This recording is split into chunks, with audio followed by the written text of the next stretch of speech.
Okay, hello everyone. Hi, good afternoon. Okay, so me and Lour will be giving you guys a quiz to revision for your chapter 3 and 4 for chemistry. And I'm going to start with chapter 3, again brought to you guys by PACademia. So we know chemistry is your favorite, and we're going to try to simplify it. How many of you guys feel ready for the quiz? No one? No one? How many of you guys feel ready for the quiz? Half? But this quiz is going to be better than the first one because now you guys know how they're asking questions. You've experienced it once. But it's going to be better, trust me. Okay, let's start. Okay, so first let's start with alkenes. Okay, so let's just talk about the general properties of both alkenes and alkynes, okay? Okay, so alkenes, how many bonds does alkene have? Double bond. How many bonds does alkyne have? Three. You guys did alkanes. You guys remember it has just one bond, right? So when we have double bond or a triple bond, what do we call it? Unsaturated, correct? And there's another name which is called olefins. Just keep this at the back of your head, okay? Now, the first bond that we form, it's called a sigma bond. What's the bond that comes after it? How many pi bonds do I have in alkenes? One. Alkynes? Alkanes? You won't be tested on this, but I'm just making you guys revise, okay? Now, for the hybridization for alkenes, what's the hybridization? sp2. Correct? What's the hybridization for alkynes? sp. Correct? Okay. So now there's this thing which is mentioned in the textbook. It's ethylene, acetylene, propylene. You just have to memorize this. Just know these structures for the quiz, okay? Memorize. Okay, now arrangement of bonds. We have three arrangements, right? Cumulated, the first one. Then we have conjugated, and what's the last one? Isolated or non-conjugated. Okay, from the name itself, cumulated, they're together. So how do we have a cumulated bond? C, double bond. C, double bond. So what are they? They're next to each other, right? Okay, for conjugated, how would it be? It's going to be a double bond, a single, and a double. So the double bonds are separated by one single bond. Okay. Can this conjugated work for a triple bond? Yes. What about cumulated? No? Yeah, you can't, because if it's going to be triple, then the carbon is going to have 6 bonds. How many bonds should carbon make? 4. So cumulated is the exception. It does not work for triple bonds. Okay, now isolated or non-conjugated. So isolated, which means that the double bonds are going to be on two opposite ends, right? So I have a double bond, I have a single bond, another single bond, let's say another one, and then I have a double bond. Okay? Okay, let me ask you guys a question. Which thiene is conjugated? So first of all, conjugated means what? Double, single, double. So here, which of the following alkenes is... How many of you guys agree with B? Okay. Now, which is not an alkene? Raise your hands. Not an alkene. And explain why you chose the answer. Yes.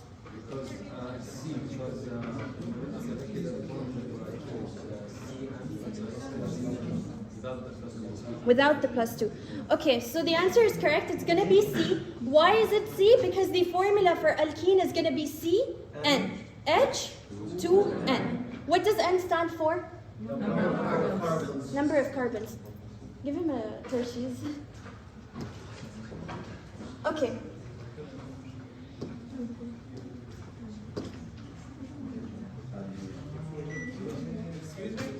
Yes. The left part, how they will give us questions about it? Can you raise your voice? How can they give us questions about the left down? This? How can they give you a question about this? Okay, basically you're supposed to know ethylene. Okay, you know the structure of ethylene. They may ask you, okay, ethylene underwent blah, blah, blah, blah, blah. For example, ethylene undergoes a hydration reaction. What would be the product? Now, if you don't know what ethylene is, how are you going to do the hydration reaction? You won't, right? So you have to know the structures, okay? Okay, now let's name alkenes and alkynes.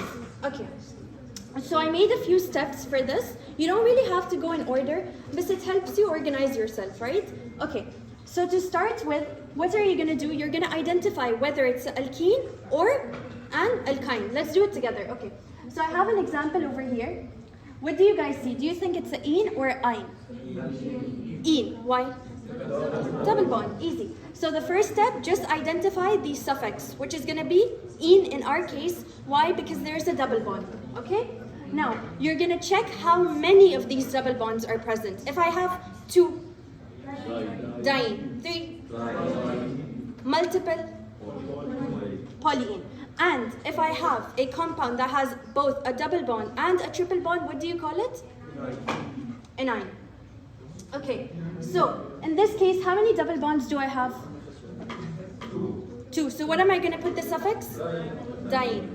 Okay, now you're going to select the longest carbon chain. So that's known as the parent chain. Parent chain. Okay, so in this case, what's the longest carbon chain you guys see? How many carbons long do you guys see the chain? Over here. 8 carbons. So what's an 8 carbon chain called?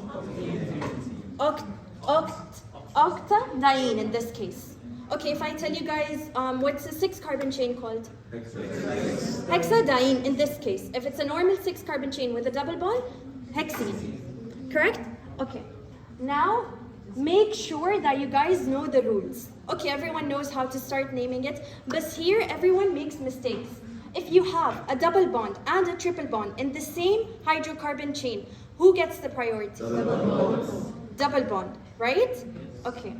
Now, if both of them, okay, if I have 2 double bonds equidistant from each other, what are you guys going to look at? The one with the more branches.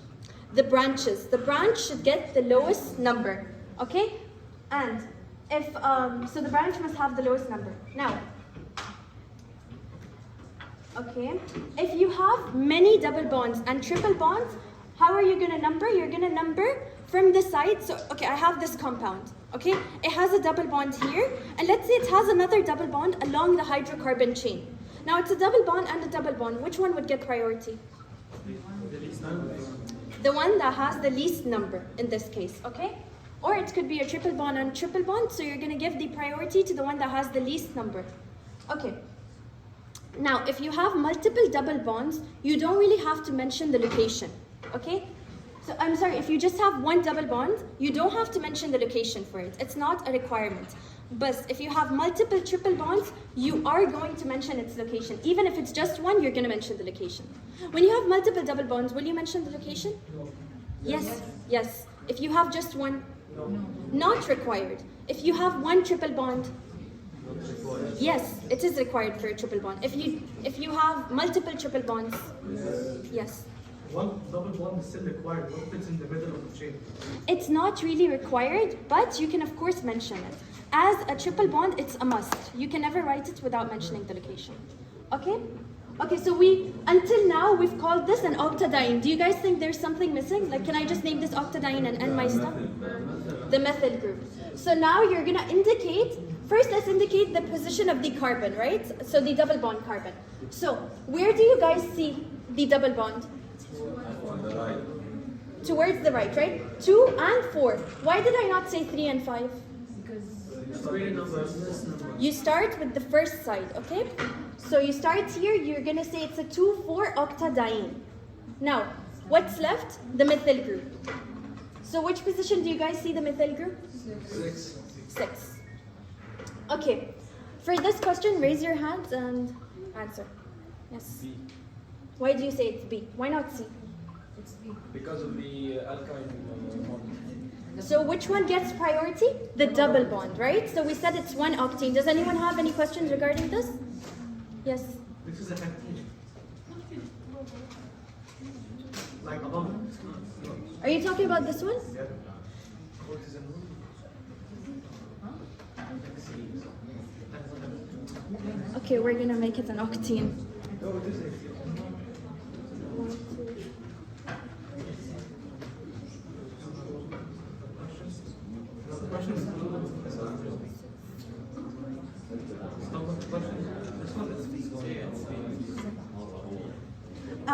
Okay, here I forgot the methyl group, but يعني it's octadiene for, let's just draw the methyl group over here.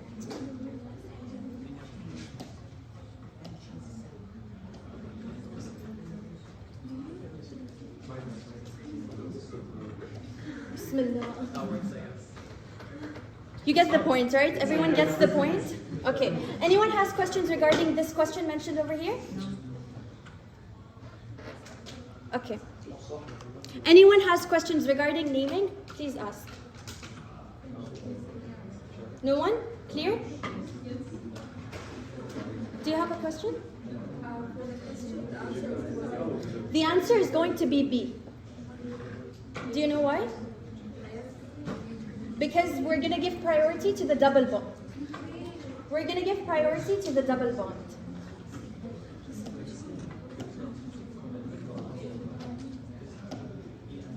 Okay, we're going to give priority to the double bond, so that's why the answer is B.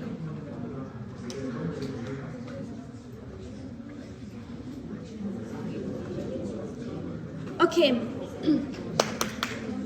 Okay, so now cycloalkane naming. We just named alkenes and alkynes. Are cycloalkanes named the same way? Kind of the same way, but there is an extra step that we're gonna do, okay? So number one, let's start with the same way, okay? So you're gonna start by identifying whether it has a double bond or not, or triple. So here, what do you see over here? Double bond. So what's the suffix that's gonna get? In. Okay. Next thing, you're gonna identify how many carbons there are. Can you count the carbons? 1, 2, 3, 4, 5, 6. 6. So what are you gonna name it? Cyclohexene. So what's the step that we did over here? First thing, we put cyclo. Do not forget the cyclo. So it's gonna be cyclohexene. Okay. Now let's let's give the numbers to the groups that we have. How many groups do you guys see over here? 2 groups. What's the first one that you see? Methyl and bromo. At which position do you see the methyl group? 1. And which position do you see the bromo? 6. So how am I going to name it? Am I going to name it 1 methyl, 6 bromo? Why do we start by B? Alphabetically. So overall, it's going to be named 6 bromo, 1 methyl, cyclohexene. Anyone has a question? Yes. See, whenever we start, guys, okay, whenever we start, we include, so we are going to start with this way. You can't name it, you can't start from here. You have to, it's a rule. Okay, so you have to include the methyl. No, you have to start this way. When you have a group and you have the double bond, you're going to start with the group. The branch side. Even if it's 3 bromo, we're going to start with methyl getting the lowest number. Okay? So, if I started from the bottom, methyl would be 2. Right? But no, that's not what we do. So we're going to give the first branch the lowest number. So if there's no methyl group, we can start from that. Okay, just to give bromo the priority over here. Okay, anyone else has a question? Okay.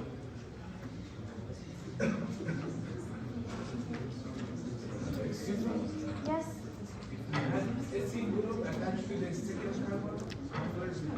Which carbon are you talking about? This one? Ethyl group attached to this carbon. So you're going to give priority based on which one deserves it, right? Alphabetically, no. You're going to give priority. So if you have a group here, then you're going to start like this. To check, you have to give the group the lowest number. Understood? So his question was, why didn't we start naming, numbering from here? Why? Because this would get number 2. Bromo would be less, but the first group would not be the least. So we want to make sure that the first functional group, not functional group, as the first group attached is going to get a lower number. Okay? Okay, and then we have some rules for this. So like I said, numbering must start at the multiple bond and it must pass through it. Okay? So the numbering must pass through it. Why didn't I go, okay, 1 here and then 2 to bromo? Because it must pass through the bond.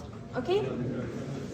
And then like I said, if the branch is going to be with the double bond, then you're going to start where the double bond is. Okay? And bromo is before methyl, like we said, because of the alphabetical order.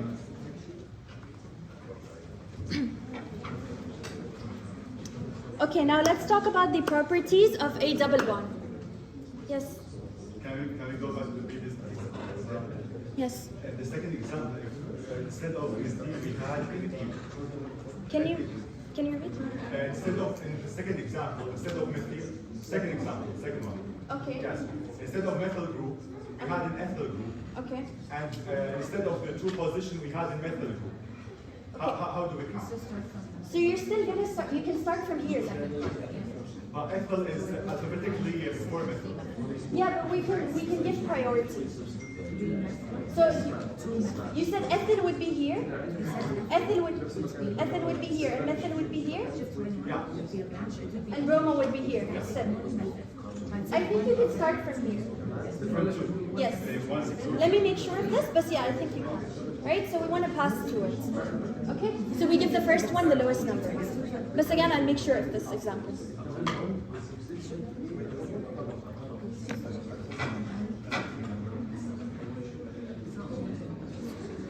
Okay, for the double bond properties, we discussed the hybridization. What did we say it is? sp2. Okay, each carbon is going to be connected to how many double bonds? 1 double bond, right? This carbon is connected to 1 double bond, and then I have another carbon or another, and here it can be connected to 2 other groups. So that's why it's sp2. sp2, okay? And what's the geometry?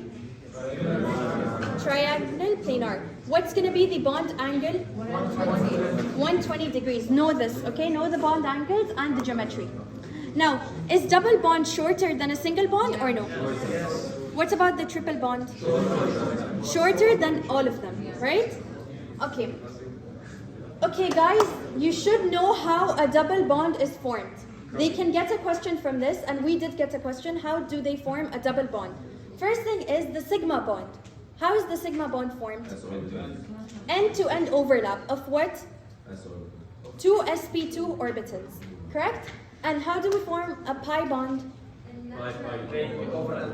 Exactly, lateral.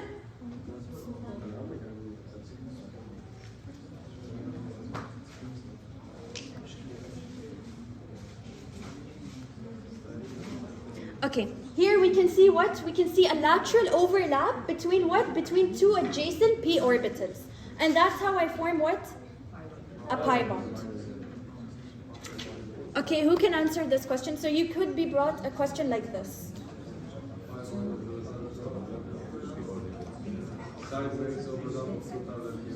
Sideways overlap of 2 parallel p orbitals is going to form what? A pi bond. So the answer would be C. Okay. Okay. So when you have a double bond, you're gonna have something called cis-trans isomerism. Okay? Did you have cis-trans isomerism for the single bonds? No. Alkanes? No. No. So cis-trans isomerism is gonna be there for alkenes. Will it be there for alkynes? Do you guys think? No. Who said yes? No. It won't be there, okay? So, why do we even have the cis-trans isomerism? Why is it there? Because there's no rotation. Because there's no rotation. The single bond is so rigid and restricted. Okay? Now, what's cis and what's trans? Cis is going to be, the 2 groups are going to be on the same side. What about trans? Opposite sides. Okay. Do you guys see this example over here? What is it, cis or trans? None? Why? Because they have the same group. Exactly. Can you see that CH3, we have the same group on this side, right? We have 1 group, but here there's just the H. So this type of example, if it comes and they bring multiple names, it's going to be neither. It's not going to be cis nor trans. Okay? Okay, now normally these bonds don't interconvert, but sometimes they can when you're gonna apply heat or light. Okay guys, which one is more reactive, alkenes or alkanes? Alkenes. Okay, what do you guys think, which is more reactive, alkenes or alkynes? Alkenes, still, alkenes is the most reactive. Okay? Okay. Now, which of the following can have, you could be bought a question like this, okay? It's because of the double bond. It can break, so the pi bond can break. I'm gonna get to it. Yes, more reactive. Okay? I'm gonna get to it. Guys, there's too much noise, I can't. Okay, so which of the following can have cis-trans isomerism? You could be bought a question like this. For sure, they're gonna ask you something. If they wanna ask you cis and trans, it's very unlikely that they're gonna bring a easy example and say, oh, is it cis, is it trans? No. Mostly they bring questions like this. Okay, which can have cis or trans? B? C? Why C? Who said B? How many of you agree with B? How many of you agree with C? Those who want to say C, why do you guys think it's C? Just because the name is more complex? Or why? It's going to be B, okay? The answer will be B. Now, who wants to explain for the people who said B? I saw many hands. Yes.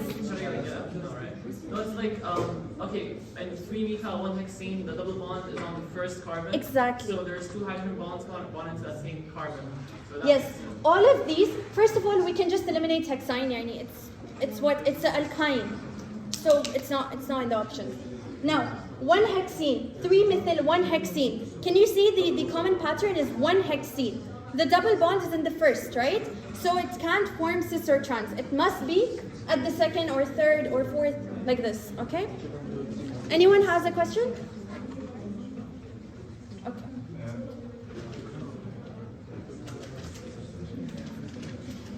Okay, now we're gonna do alkene reactions.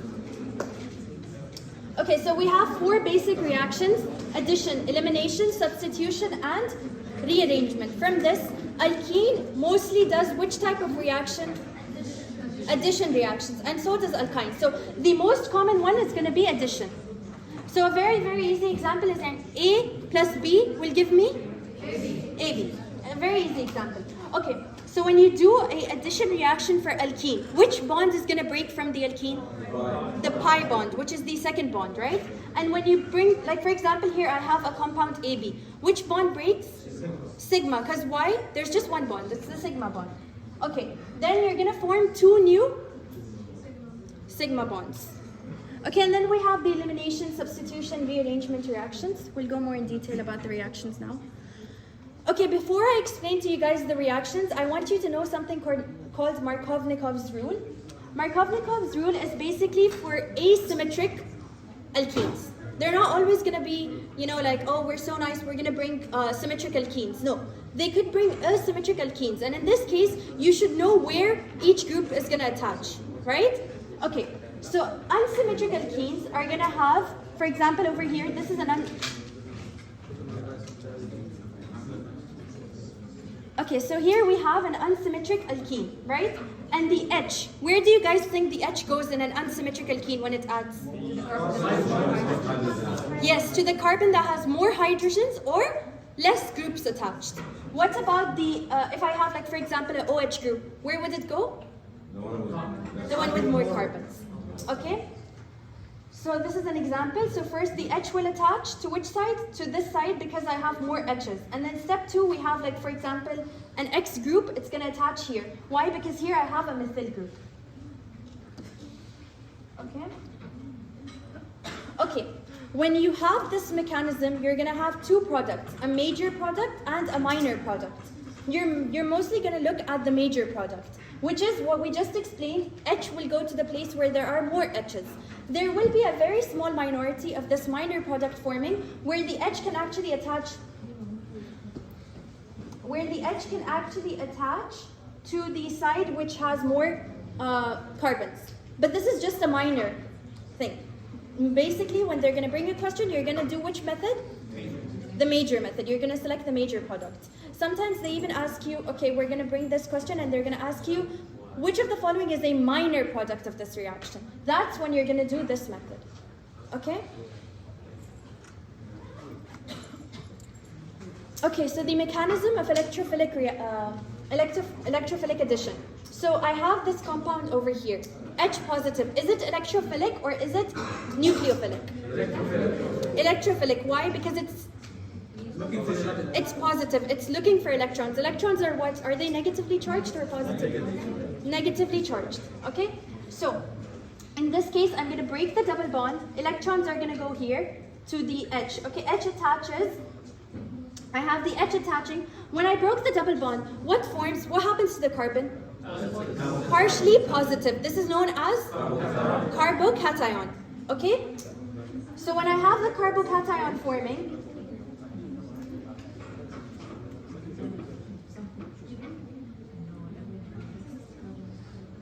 okay. When I have the carbocation forming, it's highly reactive, right? So the carbocation is now looking for a who? A nucleophile to come and attach to it. So the nucleophile attaches, and this is how you get your electrophilic addition. Okay, and then for the carbocation stability, we have three major things. We have the induction effect, then we have the hyperconjugation, and we have the resonance effect. So the inductive effect is basically there to minimize the charge. So we have the carbocation, which is partially positive. I have the bonds with it. The bonds, one bond is equal to how many electrons? 2 electrons. So they're basically going to donate, like provide some negative charge in order to stabilize the carbocation. Okay? That's the first thing. Hyperconjugation is just basically orbital interaction. Okay? And resonance, so let's look at it through this example. In resonance, you have something called the mesomeric effect, which is basically resonance, okay? So here I have the Z, which is negative. When it gives its electrons, it's going to have a positive mesomeric effect, which means that it's donating its electrons, the negativity. It's giving it to who? Over here, to form the bond. When this bond forms, this one will break. So when this one breaks, the electrons are going to go to who? The negativity is going to go to who? X. Okay, so this is resonance. Like if I have A double bond B single bond C, I could also have it as A single bond B double bond C. Okay? Okay, now let's do alkene reactions. So first we're going to do the polar addition reactions.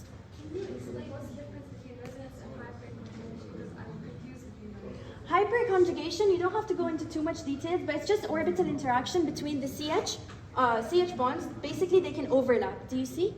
But resonance over here is like when the double bonds could interchange. And it's the movement of electrons through what? Pi bonds. Yes? Can you give us an example of Hyperconjugation example. It's just the stabilization effect. So you can see over here the stabilizing overlap between these orbitals, and you can see between the MTP orbitals. They're basically in the 3D, they're overlapping in order to stabilize the carbocation. Okay?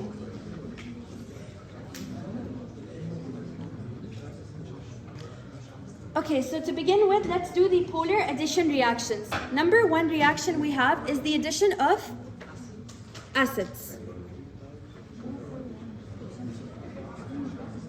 Okay, first thing we have is addition of acids. This is also known as hydrohalogenation. Hydrohalogenation. Okay, guys, for the reactions, the most important thing here to know is the reagents, the catalyst, the product, and also last year they bought a question from the stereoselectivity. I'm going to come to it, okay?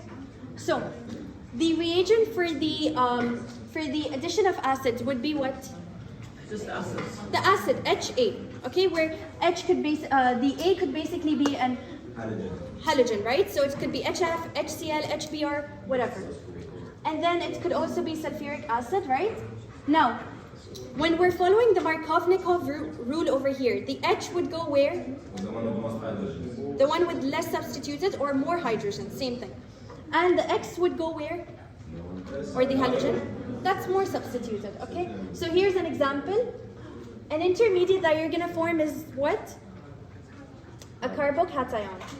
Okay, so here's a C double bond C, and then you're gonna add a HA. Which one has a partially positive charge, H or the acid? H. So H is gonna come over here where there's more hydrogens, and A is gonna go there. If all of it is hydrogens, you can put it anywhere because it doesn't matter. Okay. Next thing is hydration. Hydration simply means what? Addition of water. Now, do you require a catalyst for this, or is water enough to do the job? You require a catalyst. So in this case, I'm going to use an acid catalyst. It could be H2SO4, it could be H3O positive, H positive, HNO3. Yes? Do we have to know the examples of catalysts? Yes, you need to know the catalysts. You need to know the reagents. Like, I mean, an acid catalyst. So whenever there's going to be an acid catalyst, you can think of an acid, right? H positive, HNO3, whatever, it's all acids, right? But make sure you guys know the reagents and you know which reactions require catalyst and what catalyst. How would the acid act as an Can you raise your voice? How would the catalyst act as an electrophile? How would the catalyst act as an electrophile? So the catalyst is going to be an acid, right? So it's basically the mechanism. If you give you H plus is positive, so it will act as electrophile. Okay? Okay. Now, here Markovnikov's rule is again applied, correct? And stereoselectivity will be both. What would be the product of the addition of acids? Alkyl halide. What would be the product over here? Of hydration? Alcohol. Make sure you guys have memorized the products, okay? And you know how to get them. Okay, so here we have an example. So we have the alkene. We add the water. When we add the water, we can write it as H, single bond OH. So it's easier for you guys to donate the groups. Now OH is going to go to where? It's going to go to the more substituted carbon. In this case, the right or the left? Right. And H would go to the less substituted. Okay? Now, the third type of... Yes? Yes. Okay? Okay, the third type of reaction we have is halogenation. Halogenation is what? Exactly. In this case, it's going to be, the reagent is going to be X2, where X could be Cl, it could be Br. Okay. So the halogen will basically be dissolved in, yes, so trichloromethane or tetrachloromethane, just know this. Okay? Now the Markovnikov rule is not that important over here in this case. And stereoselectivity is going to be anti. Okay? They bought us this question last year. Yeah, it was this question. So they asked us, what is the stereoselectivity of halogenation? Trans or anti, right? Okay. And what's the product that's going to be formed? A dihalide, right? Because you're attaching two halides. So the product of halogenation over alkene will be anti. What? The product of the Yes. halogenation over alkene will be anti. Yes. Not trans. It'll be an Trans, but we call it alcohol. yes, yes. And you're mostly going to remember anti, because last year they bought this question. So they asked us, what's the stereoselectivity of halogenation? Anti. Okay? Okay, so we have our...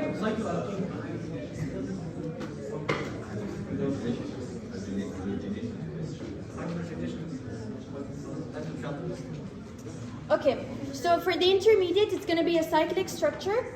And basically, this is my alkene. Here, it's a symmetrical alkene. I'm going to break the double bonds, and what am I going to add? I'm going to add Cl. Here, they're adding it. They're saying it's a trans manner, but we know that single bonds do not have trans, so you can just call it anti. Okay. Okay. So to check for double bonds, we have this test called the BR test. BR is normally red. Okay, so when you're going to add it to an alkene or an alkyne, it's going to be colorless. What does this indicate? Unsaturation. Okay, when you're going to add it to alkane, what's going to happen? No reaction. Okay, now, this wasn't really that important last year, but you never know if they bring a question this year from it, so let's just go over it. What? It's cancelled? No. Oh, okay. Okay. Okay, let's go over this real quick. The free radical reactions. Okay, so the free radical reactions occur in 3 steps, which is initiation, and then propagation and termination. Correct? So, initiation is where you're going to take ROOR, which is basically an organic peroxide, and you're going to add what to it? Heat. Okay? And this is going to form what? This is going to form a radical. Okay? This radical, okay, so it's going to break homolytically and it's going to form a radical. This radical is now ready to what? To attack. Correct? So here I have what? I have an alkene, the double bond. I'm going to break the double bond and I'm going to have the Br attach over here. Now what did I form? I formed a stable secondary radical.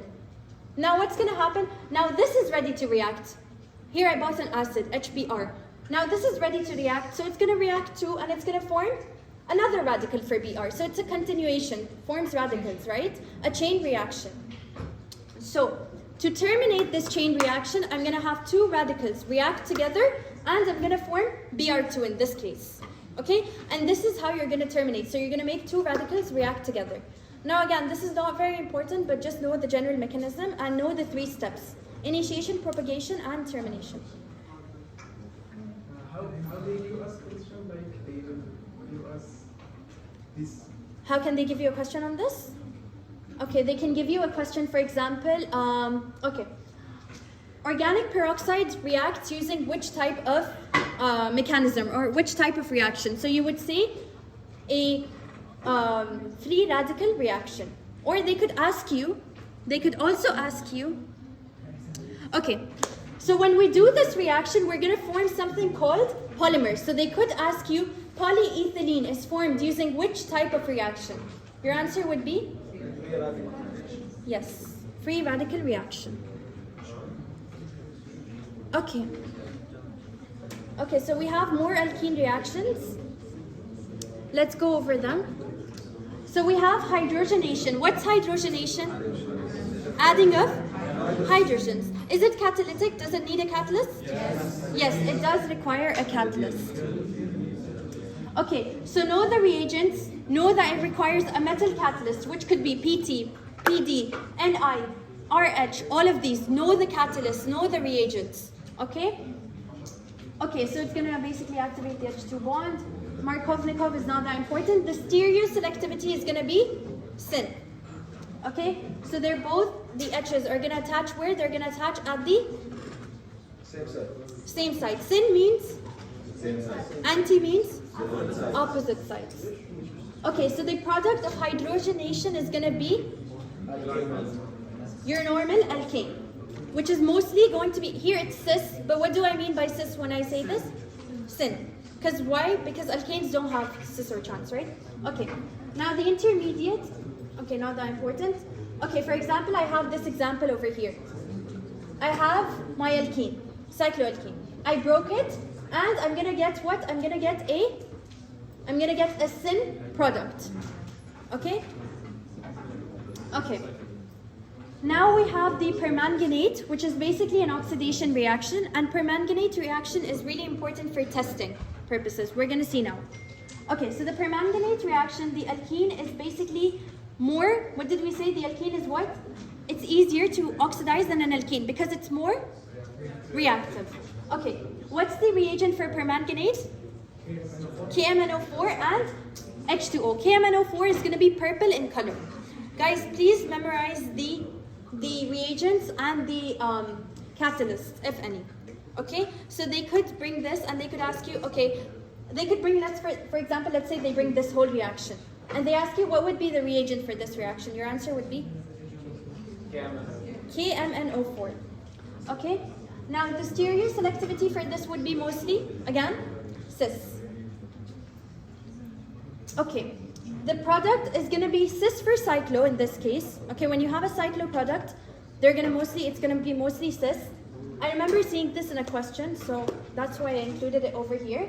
And you're going to form a glycol. Who knows what a glycol is? 2 OHs. You can see over here, this is a glycol. Okay, and you're gonna have manganese oxide. Manganese oxide is over here, this. Now, let's talk about this reaction that I said, the permanganate test, which is a test for alkanes differentiated from alkenes. Okay? Now, it's useful to see if saturation exists, the double bond exists, right? Reagent used is going to do what? It's going to attach to the pi electrons. Now, for alkane, when you're going to perform this test, the KMnO4 is going to remain purple. But when you're going to do it with an alkene, why does it change color? Because it reacts. And we have the manganese oxide forming, which is going to be brown or black. Okay? Okay, and then we have ozone lysis. What's going to be the reagents over here? O3. And Zn and H2O2 are required. Zinc and aqueous acid are required in this case. Okay? Now, the product here is going to be either ketones or aldehydes. Basically, the carbonate group is going to form. Okay, so this is my reaction. They could bring this reaction to you guys. Let's say they bring this product. They're going to ask you, what was the starting? The starting. So what are you just going to do? You're just going to combine it, right? So here's my alkene. How am I going to do a ozone lysis? I'm going to add O3 and I'm going to add the zinc and the aqueous acid, and I'm just going to break the double bond, and I'm just going to attach O on both sides. Yes. The second one, second row. Yes. Where is the cyclic ester as it says? Oh, it's going to be there, but I didn't include it over here. It's not that important. Just know the intermediates, but for some of the reactions, like for example these ones, you don't really have to focus on the intermediates. Yeah, so it's not important to know what is the ester. No, it's not that important to know. No. Know the basic reaction, know the mechanisms, know the reagents, and know the catalysts by heart. And the products, of course. Okay? They're not really going to bring the test questions so complex. However, they will trick you. They love tricking you. Okay? We're going to see more questions now. Okay, so over here, yes? The products, when are they aldehydes and when are they ketones? It depends. We're going to see now. It depends on the starting alkene. When is it? You guys know what aldehydes and ketones are? Yes. The basic structure, who knows? Ketone is in the middle of the, between two carbons, Yes. and one with the hydrogen and a carbon. Yes, aldehyde will be C, double bond O on the top, and there's going to be a hydrogen, and there's going to be an alkyl group. For the ketone, it's going to be two alkyl groups, C in the middle, double bond O. So of course it depends on the alkene you're going to start with in order to determine if you're going to get a ketone or aldehyde. In general, the product is going to be a carbonate compound. Okay? Okay, so everyone understood this reaction? If I bought this, if the doctor bought this reaction and they did not put O3, will you still solve it? No reaction, exactly. If they didn't put Zn, no reaction. If they gave you this at the end, can you come back to the original product? Yes, you can. Yes? Okay.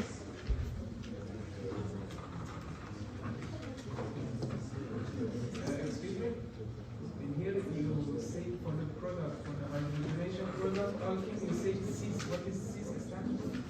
Can you say it again? Say You're asking about this? yeah, cis. Yeah, I explained. It's not going to be technically cis. Why? Because we said alkanes are not cis or trans. However, what I mean by this, it's going to be on the same side. Okay? So it's going to be syn. Okay? Okay. Okay, which one of the following is a major product? You chose C. Who chose C? Yes, explain why you chose C. Because the hydrogen will bind to the double bond from the sun. And Exactly. Exactly. Does anyone have a question regarding this? No. Give him the Hershey's. Anyone has a question regarding this? No? Okay. Which of the following is the structure of the product over here? First of all, what reaction is this? Hydration. Yes. C? How many of you agree with C? How many of you agree with another answer? Everyone C? No other answers? Who says D? Why do you say D? Who says D? Why do you say D? C? Okay guys, how many of you agree with C? I saw more hands before this. How many of you agree with D? Okay, why do you agree with D? You don't know, just D? It could be C, it could be C, by the way. I'm just testing you guys. Why D? Those who say it's D, why is it D? Exactly, someone here said no catalyst. There's no catalyst, but you're not gonna have a reaction. C is correct, but how would C be correct? What would I put over here for C to be the answer? H2SO4, H positive, any catalyst would make C the answer. But this is how they're gonna trick you. They're gonna bring the same exact reaction without a catalyst. So the answer would be D, yes. What's the difference between B and C? D and C, what's the difference? B and C? Oh, the first question? B and C, what's the difference between the two? Okay, here the bromine is attaching where? It's attaching to the group attached. It's attaching to the methyl group. We're breaking the double bond. So we want to attach it where? Over here. You get it? Where the bond was broken. Not over here. This has nothing to do over here, right? Got it? Okay, anyone still has a question about this? Okay, what's the product of the halogenation reaction here?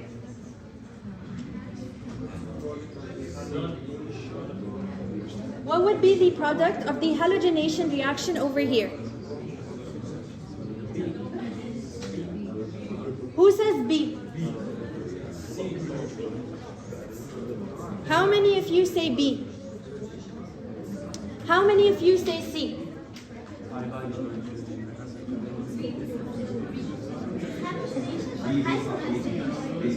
This one hydrohalogenation. بس يعني how many? Same. Okay, guys. How many of you say B? How many of you say C? Those of you say who say B. Why do you say B? How many of you? Because the hydrogen is connected to the CH2, so according to Markov's rule, and the Br will be to the next carbon, so it will be B. Yes, so we're gonna bring the B over here, correct? According to which rule? According to the Markov-Nikov rule.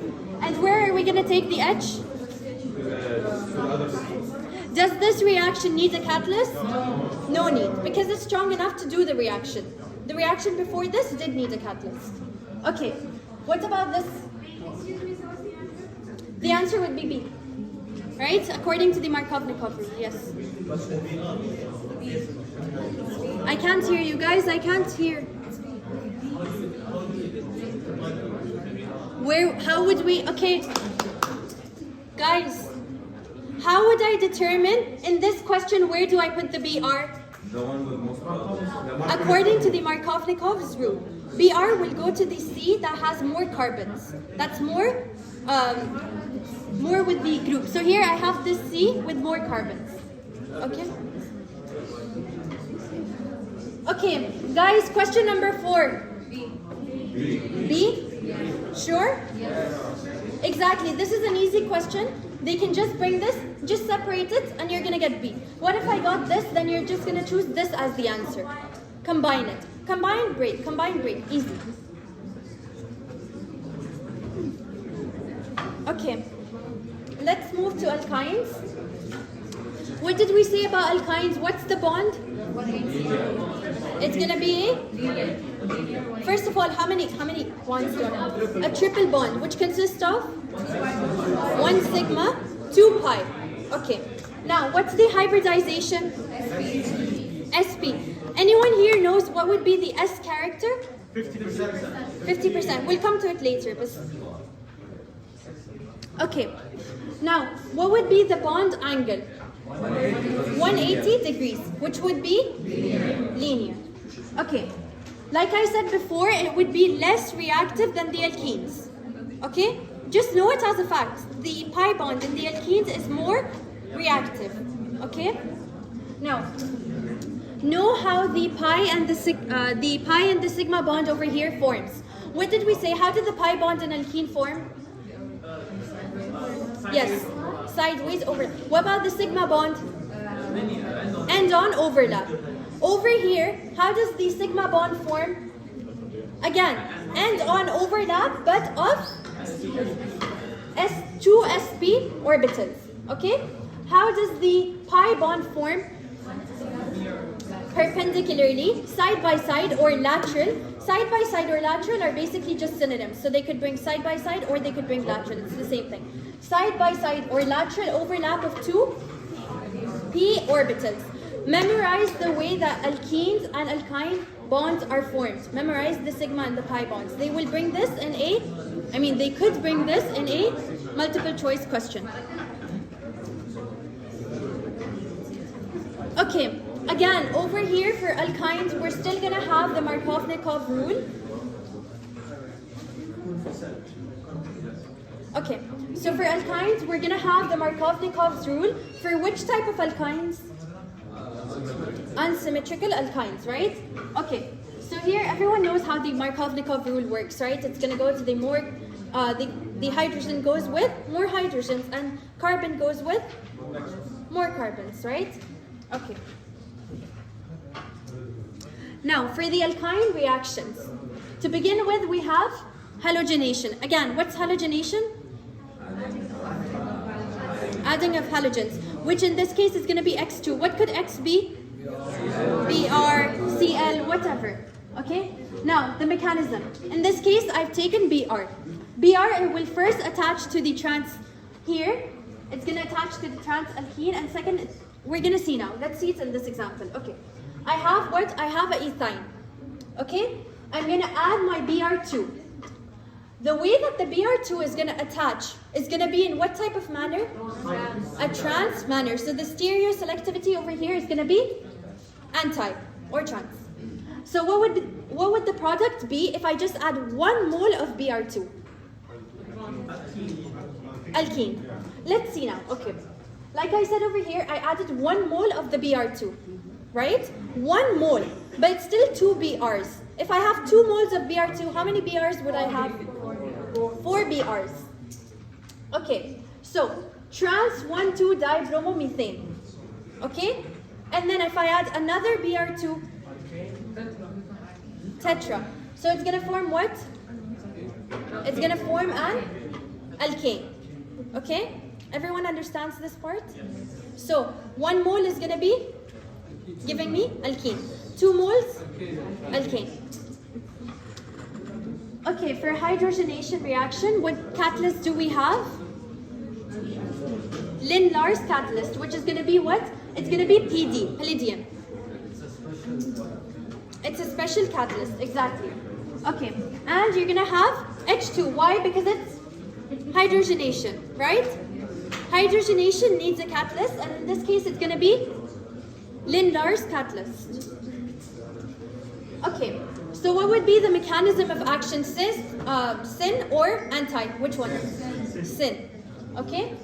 Now, the product, 1 mole of H2 will give me 1 mole of H2 would give me alkene.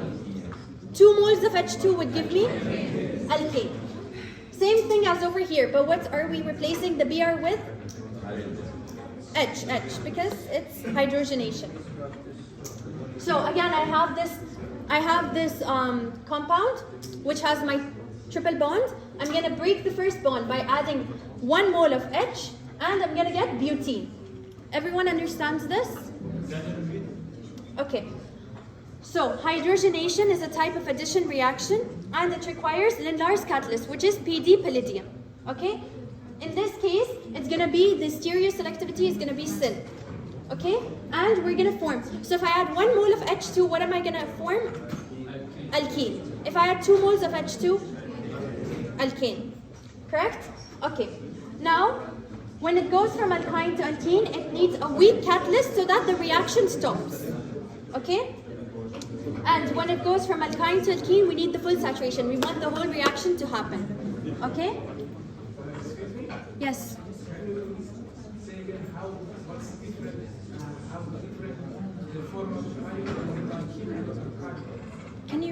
How different alkene and alkyne can form? Form the pi bond. The pi bond? I don't get your question. It means the negative overlap and the sp thing, right? You mean how are are they gonna form this bond exactly? Last this time. Yes, this one. In Alkyne and alkene, how is it different? Just know over here that's going to be 2 sp orbitals. What did we say over there? We said that it's going to be, it's still going to be the end-on overlap, but of 2 sp2 orbitals. You get the difference? End-on overlap, end-on overlap. Here it's going to be 2 sp2 orbitals. What is it going to be over there? 2 sp. Why? Because of the hybridization, correct? Okay. Okay, everyone understands hydrogenation and halogenation?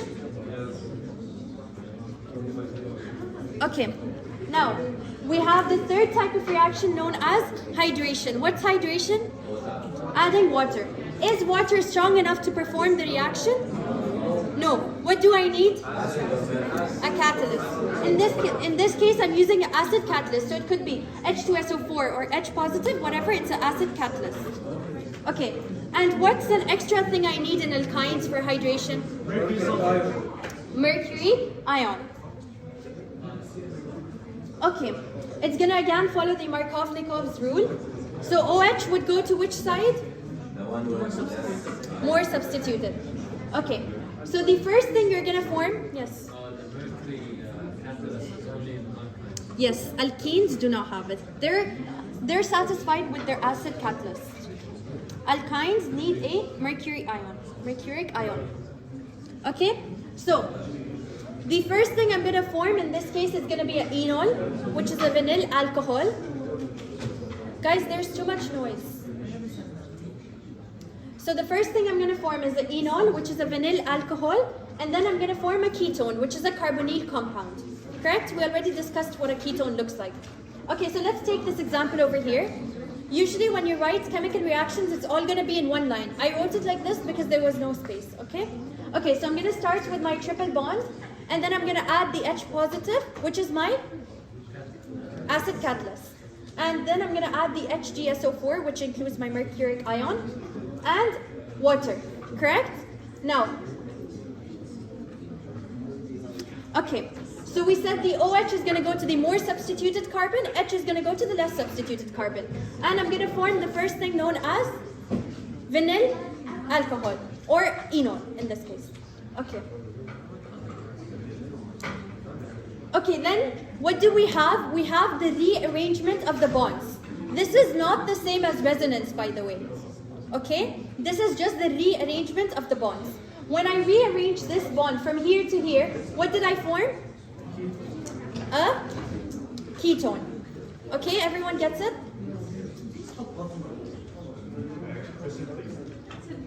What does vinyl stand for? Alcohol is the fact that it's an alcohol. It's the name, vinyl alcohol. It's a structure. You're gonna see the structure of vinyl mentioned in the textbook. Vinyl is a structure. Okay? So alcohol is the first one. Yes. Because over here we have an OH group, so it's an alcohol.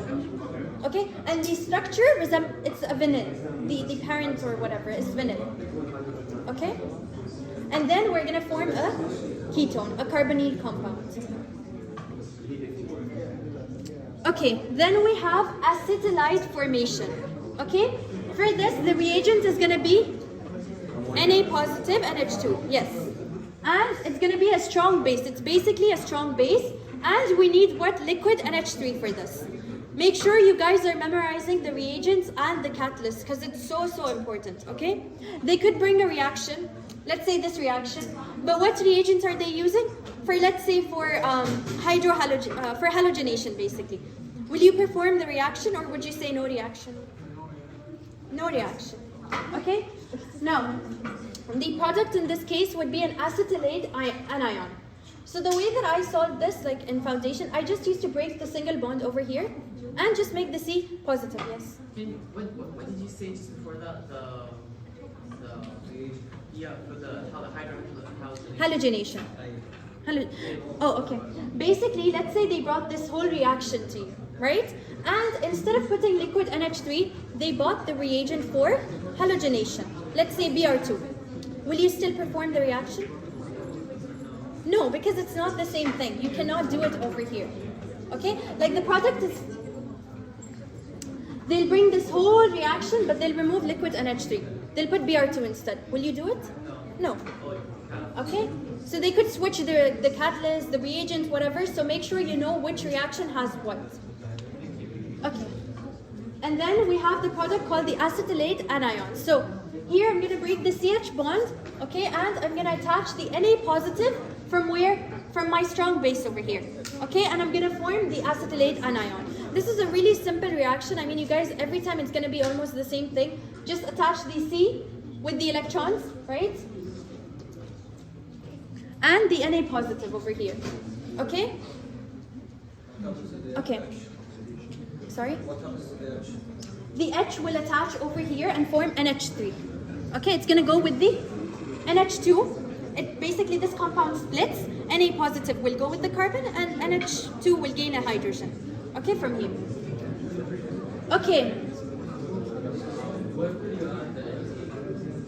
What happened? Which carbon will you add the Na? The carbon from where you broke off the single bond. That's where the Na will go. So it wouldn't go over here to this carbon. It has 4 bonds. Can you see this carbon, however, I broke off the bond. Right? So I'm going to add the Na positive. Over here, you mean? No, usually for this reaction, we're going to do it the same way. Every time you're going to get the same thing. Yeah, just break it, attach C with the Na positive, and bring H to the NH2. It's a really easy reaction. Every time, same thing. Okay?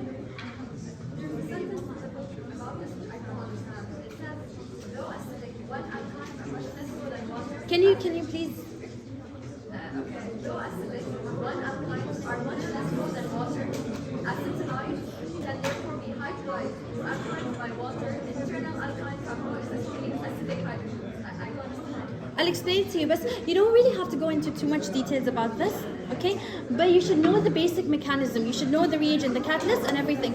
If you understand this, you're good to go. I can explain it to you afterwards, because bits and pieces are cutting off, okay? Okay, so we said that, yes. Yes. It's not, it's basically there to support the reaction. Yeah, like a catalyst, basically, right? Without it, you can't do this. Without this, you cannot perform the reaction. Yeah, it's just there to be there, like you're the medium, kind of. Yes. You had a question? No? Oh, okay.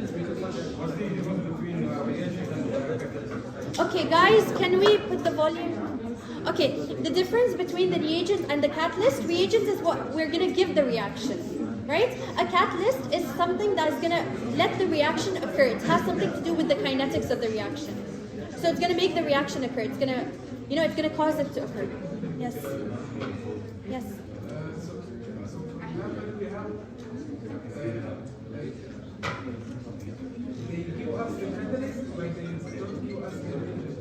Yeah, the reaction won't occur.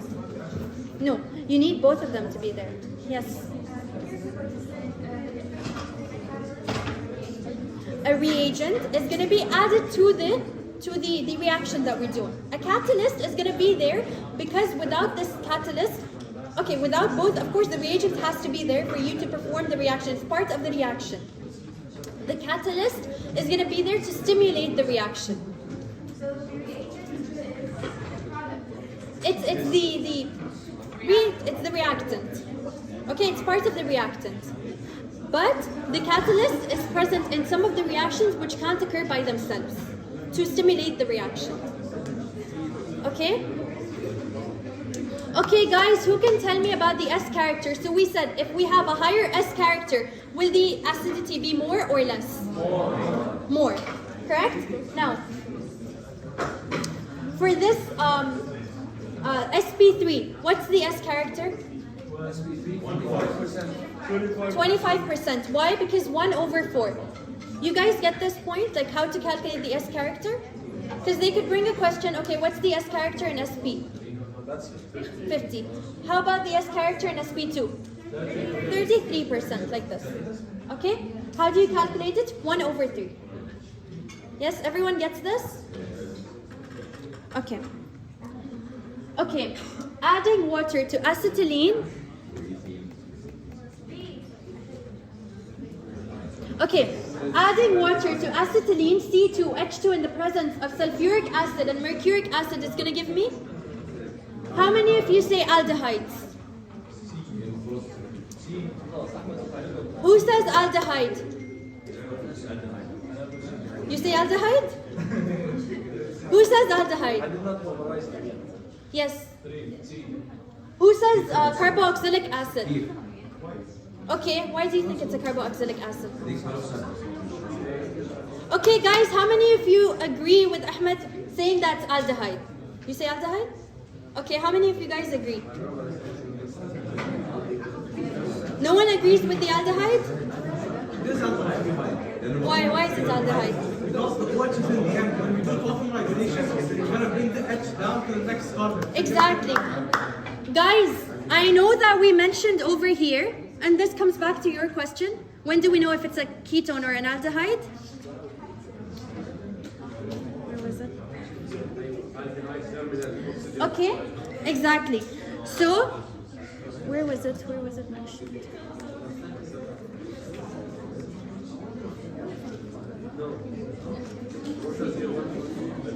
Huh?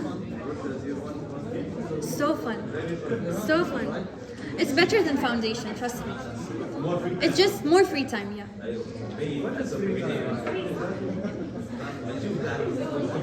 Okay, guys, before this we mentioned that when we perform this type of reaction, we're gonna get a ketone, but it always depends on the circumstances.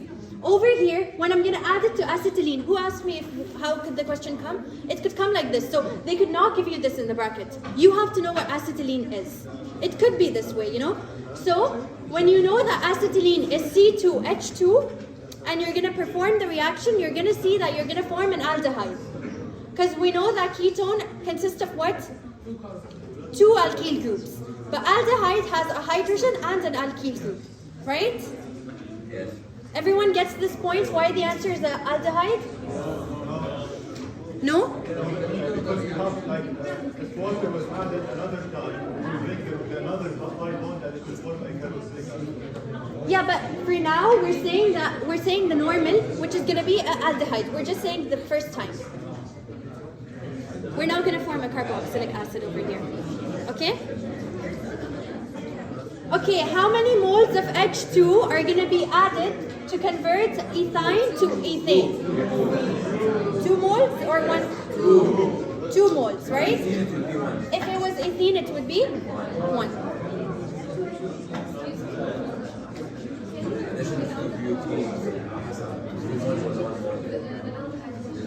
Okay, so in this case, I have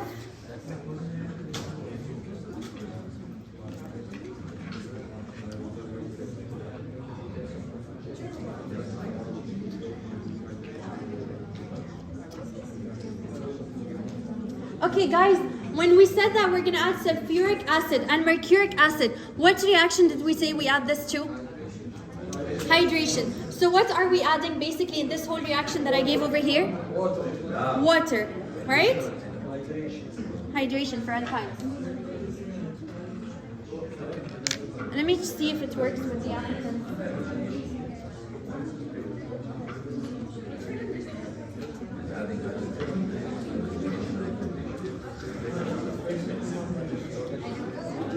Okay, it works.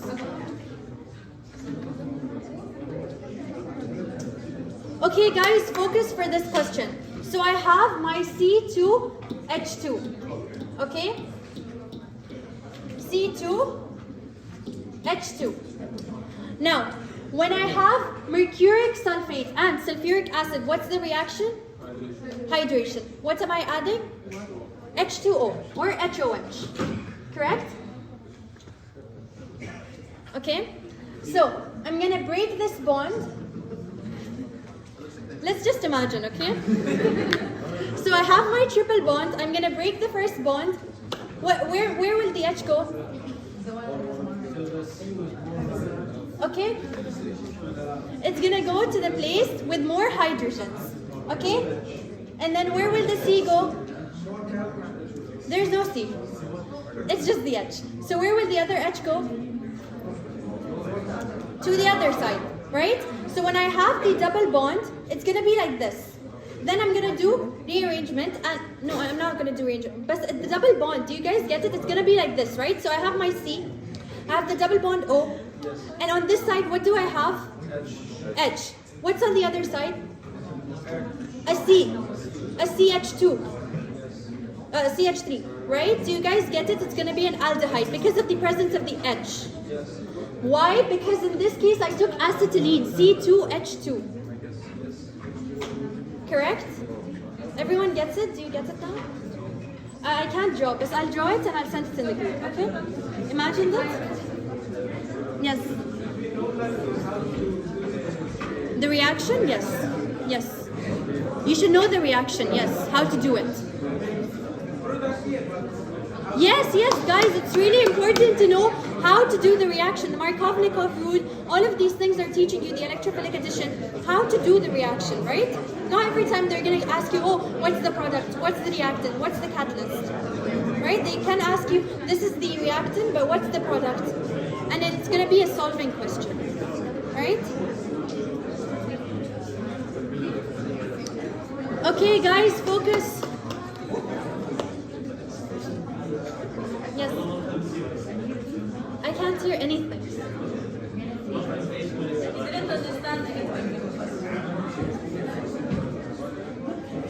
This question, the first question, I'll send you guys a solving. Now, after I'm done with my part, I'll send you a solving in the group. You'll try to understand it more. Because I can't draw on the board. I don't know what's wrong with it. Wait, I think I can. Let me try.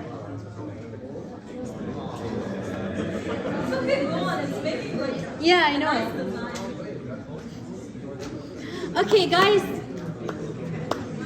For this question, which of the following addition of H2 to 2-butyne is going to produce what? Addition. Addition of H2. What reaction is this? Hydration reaction to 2-butyne is going to produce what? This is hydrogenation. Okay.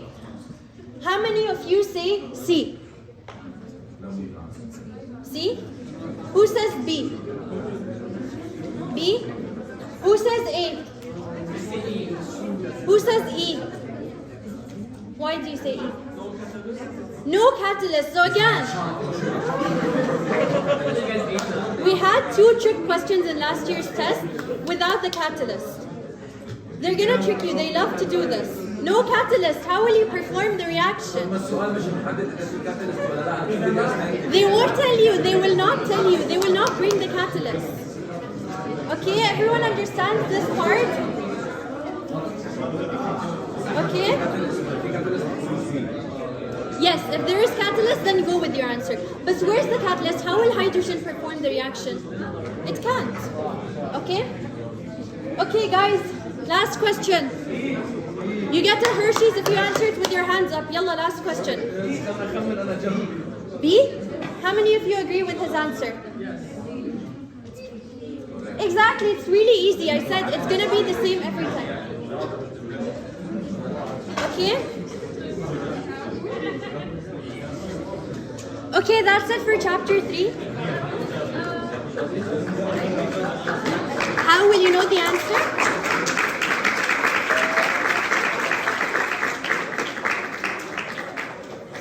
The answer will be when you know the reaction. So you see this reaction I mentioned over here? You see this reaction? When you know it, you're going to know the answer. Okay? Aromatic compounds. How did you guys find this chapter in general? Was it easier, harder than the others? Yeah. It is kind of harder. It's more complex. There is more chemistry into it than the other chapters.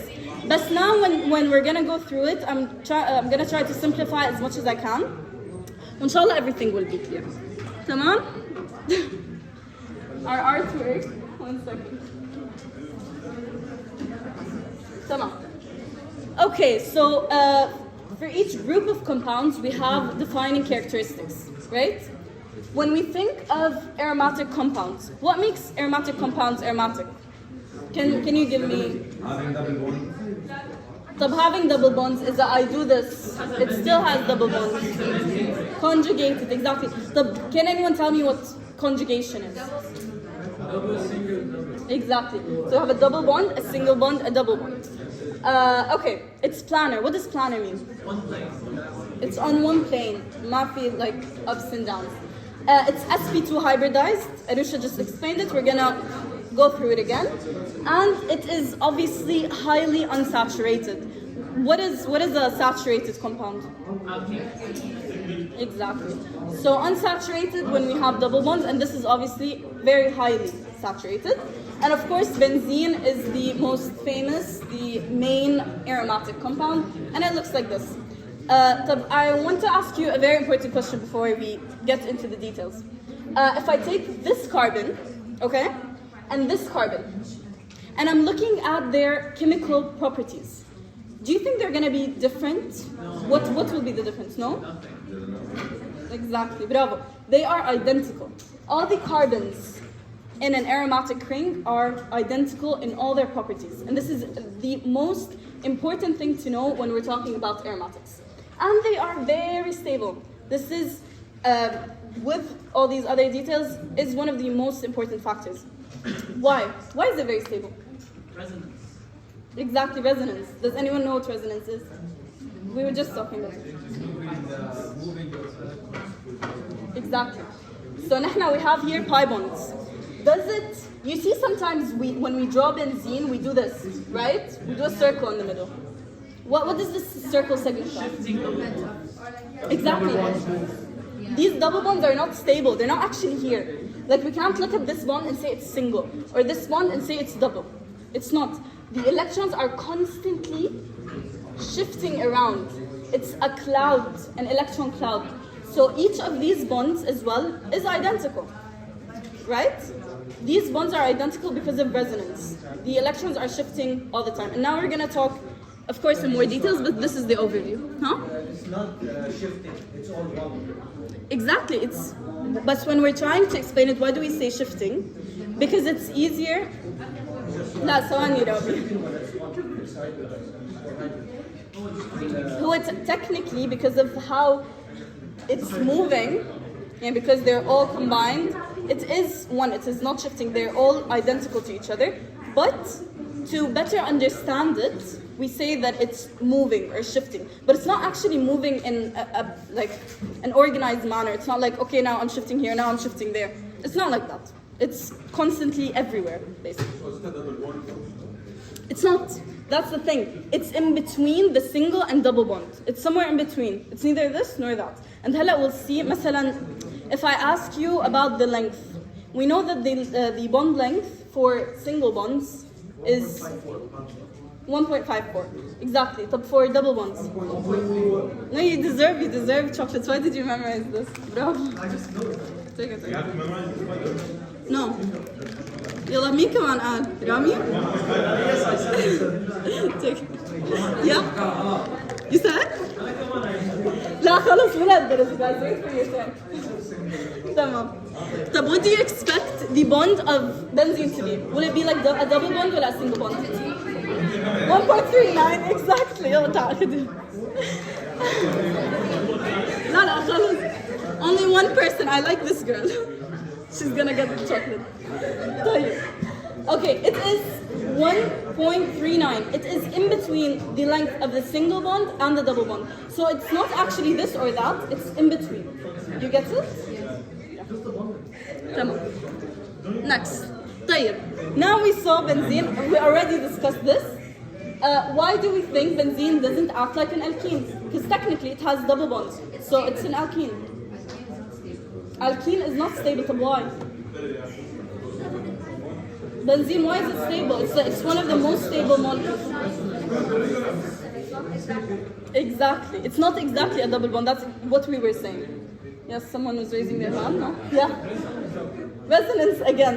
So you're gonna keep on hearing resonance over and over and over again in this section, obviously, because it is one of the most prominent features of benzene. Tamam. Okay, this is exactly what we said. Again, resonance, it's moving around. It's not actually a double or a single bond. The length situation we talked about, and do memorize this number for the bond length of. This number or True. only this number or all of this? I don't think it's required, and I didn't see any questions at Hayati about the single or had. But no, and no, single is more than double, right? And of course, double is more than triple, so on. And then this is just in between, which makes sense. Length for the triple bond? Length for the triple bond? Length for the, I don't know, but it's shorter than the double bond. Guys, why did you memorize? This is the resonance hybrid. So basically, two structures that are like we're somewhere in between these two structures at all times. Okay, let's see what's next. Okay, this is very important to note because you'll notice they love to get exceptions. They love to get things that you wouldn't usually think about, right? So for example, the bromine solution. Remember, Aroosha was just talking about it. What do alkenes do to bromine solution? Decolorize it. So logically, when we think of benzene, we think double bonds. So what will it do to the bromine solution? We think it will decolorize it, but actually it won't. So this is kind of an exception, and they love getting these things because we'll forget them. So they want to trick us. Okay, remember this, bromine, as the benzene does not decolorize the bromine solution. It stays the same. Okay, and this is one way to try to think about it, is that the single and double bonds are shifting really fast, so it doesn't have time to do the alkene reactions. This is not accurate chemically, but it's a nice way to think about it to be able to understand like why isn't it doing the reactions in alkene does, right? Tamam, so what does benzene do to the bromine solution? Nothing. Tamam. Okay. This is the cute stuff, right? The stuff that we love. Tamam. It looks complicated, but when you start like kind of dissecting it bit by bit, it is not that complicated, wallah. Okay, bear with me. We said all the carbons in benzene are identical, right? But here it doesn't look. Tell me, مثلا this carbon, what bonds is it making? This carbon, I'll show you. كم وحدة؟ لا تنظيم. 3 sigma and 1 pi. 3 sigma and 1 pi. مع مين السيجما والبايز؟ 1 sigma with a carbon and 1 sigma with a carbon, and 1 sigma with a halogen and 1 sigma and a pi with a carbon. Perfect. Do you all get the whole sigma pi situation? You all get it ولا بس you؟ لا بدك كندر ولا بدك برجر؟ برجر؟ Sorry. تمام. Exactly. So the bonds that this carbon is making and that every carbon is making in the benzene ring is 1 sigma bond with this carbon, 1 sigma bond with this one with the hydrogen, and 1 pi bond with the carbon. Okay? So when we see something like that, when we are talking about hybridization, what are we thinking? Is it SP2? SP2. Why?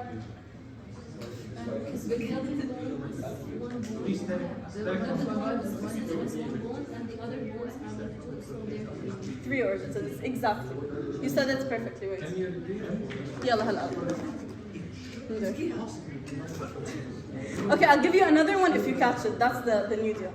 If you catch it right away, I'll give you another one. Okay? طيب. I'll repeat this again. When we're talking about hybridization, we look at this double bond as 1, right? So this is 1, 2, 3. And when we're talking sp2, hybridize, how many orbitals? 3. 1s and what? 2 p's. Tamam? Makes sense. طيب. Okay. هلا we're taking this. We want to visualize how these bonds look like. But this is the very pretty, to me, honestly, diagram that kind of shows you everything. So let's look at a carbon and try to make it less confusing. Okay? So we have our carbon right here. We said we have 1, 2, 3 sigma bonds, right? And just an electron swimming around. That's what's going to form the pi bond. Okay? This other carbon has the same thing going on. So it forms a sigma bond over here between this carbon and this carbon. Okay? So here, is it all clear? Makes sense, huh? We're good. And then from the other side, the same thing is happening. We have electrons coming this way, an electron coming this way, and we form a sigma bond. Again, this makes sense, huh? Another one with the hydrogen, same thing going on. Okay, now we have another sad little electron just standing there. Okay, and then this other carbon, haram kaman, has a sad little electron standing there. Okay, so what will they do? Because they're lonely and they're sad. Form a pi bond. And what do we eat when we're sad? Pies, of course, sweets, right? So they're sad and lonely, and they form a pi bond together to be happy. And this happens all around. I kind of messed up the drawing, wait. It's ugly now. Okay. So see, this pi bond is happening not only between these two carbons, but also between these two and these two, all over. Yes, yeah.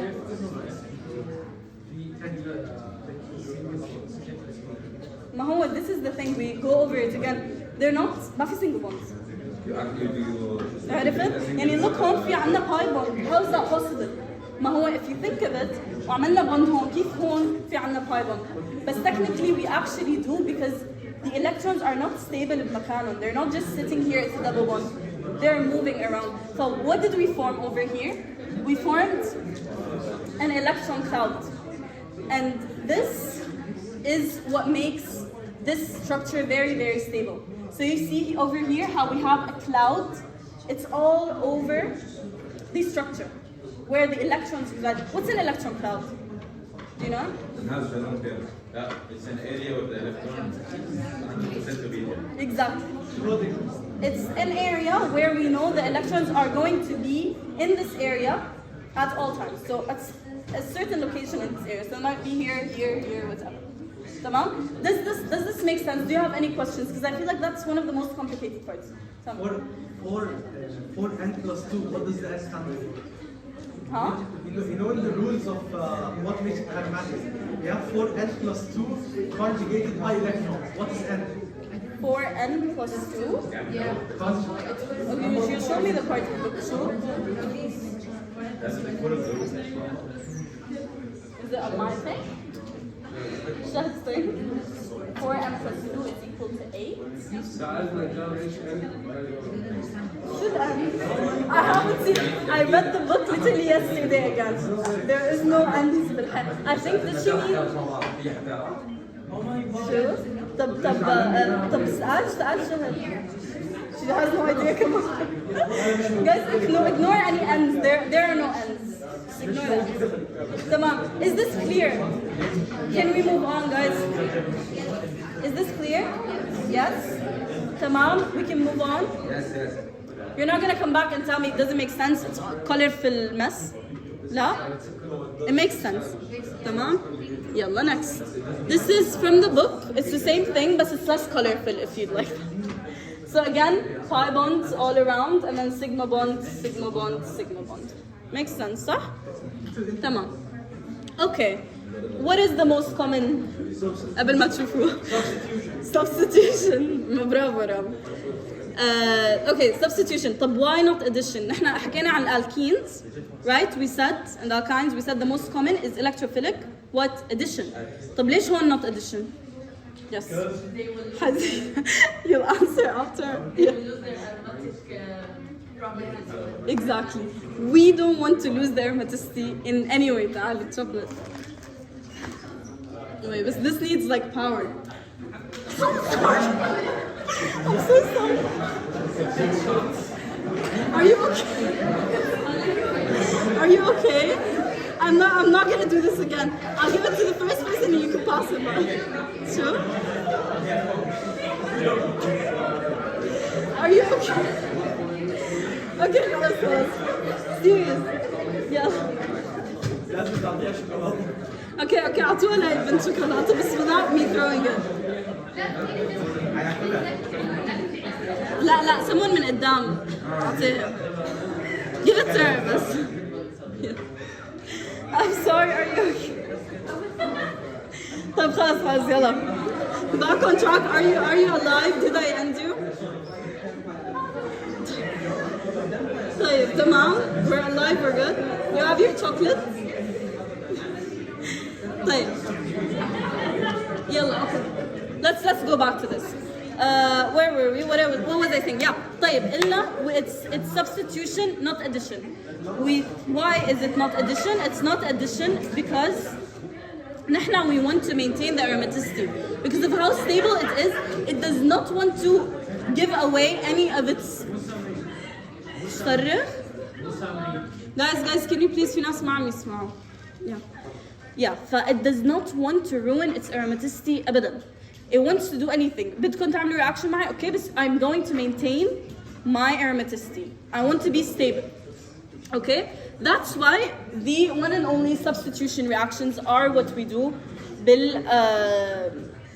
when we're dealing with aromatic rings. Okay, these are examples. We're gonna go into their details later on. So you don't need to focus on them. Okay? But there's a point before we're gonna start with the namings. Okay? So before we start with the naming, I want to point out something. Is that we have a benzene ring. Tamam? This guy. Okay? And let's say this reaction, we added bromine over here. Tamam? How many isomers are possible for this guy? No one. Exactly. A lot of people make this mistake. They think, when they look at it, they're like, okay, is that here? Whatever, between a different thing, whatever. But here, all the carbons are identical. Again and again, all the carbons are identical. But it's only one substituent, but it's always only one isomer. تمام? one version of it, so no isomers. طيب. Okay, is that we take? Guys, please لأنه صوتي حينبح إذا I scream louder. Okay, is that we take بنحط more than one substituent. Will there be isomers? How many? يعني هلا إذا we're talking about لما we're talking about dibromo benzene, we'll get 3 isomers. They love to get these questions بالامتحان. So practice. Get different examples and practice. You can see here إنه يا أما هيك يا أما هيك يا أما هيك. Again, the double bonds don't play a role because all the carbons are identical. And the isomers aren't formed in equal amounts. Does anyone know why? Some atoms favor ortho or meta. Exactly. Did you guys understand that part? Activating or No. صح? A lot of people don't understand it. We'll go over it. Yeah. Sami. Tell me. Yeah.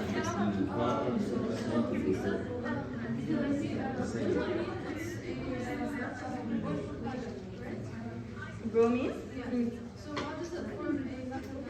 No. What's the thing? You cannot say it does not form metal. It forms it, but in really small percentages. Okay? This is number 1. Number 2, this was before the whole explanation of the orthopara. They were just telling you the different isomers that are possible. Okay, so they're possible. You can never say they're not. But of course, some are favored. Here it's ortho and para. Tamam. Okay, naming. Here the naming is kind of annoying because you're going to be memorizing a lot. I'm sorry, yeah. Hello, this starts coming. طيب. Naming, because they discovered these a really long time ago, before the IPAC system, so you're gonna have to memorize a lot of things. هدول ما بدهم explanation. Each of these guys has their own name. You're gonna have to sit and memorize it. Can't do anything to help you. But to make it easier on yourself, link them to stuff in your head. Like to me, Tulin looks like a girl with a bow. So like Tulin, you get it? Because like a bow, whatever. And find a way to like memorize this. Okay? And then we have the ones that were not named, they don't have common names. اللي هنا مثلا عليها bromine ولا عليها chlorine. So what do we do when we have such substituents? We name them as شو اسمه? As derivatives of benzene. So bromobenzene, chlorobenzene, nitrobenzene, and so on. Okay? True? Okay. طيب هلا this is a fun part. I love it. They get questions about it all the time, and it's super easy. So it's 3 marks basically. Okay. You know what it is. When I say ortho, where am I talking? They're مثل numbers. 1 and 2. طيب is that meta? 1 and 3. Meta. 1 and 3. 1 and 3? Yeah. I mean 1 and 3. And I was talking, it's either this or this because they're both meta. طيب, and then para obviously 1, 4. They always get questions, and to make sure you have it in your head. يعني إنه ما they confuse you إذا مثلا they give you this thing. That's so ugly, but okay. So they give you this. What is it? So it's ortho. يعني they might try to confuse you to like switch it around and stuff like that. بس يعني into focus. مثلا okay. Yalla, you have it in front of you. I don't want you to see. Who can name for me? لا, give me the full name. And raise your hand عشان لأنه you're all talking at the same time. Yeah, Sam. Yeah.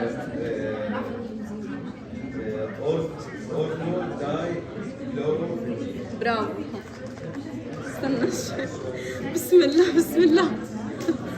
طيب, who's gonna name the second one?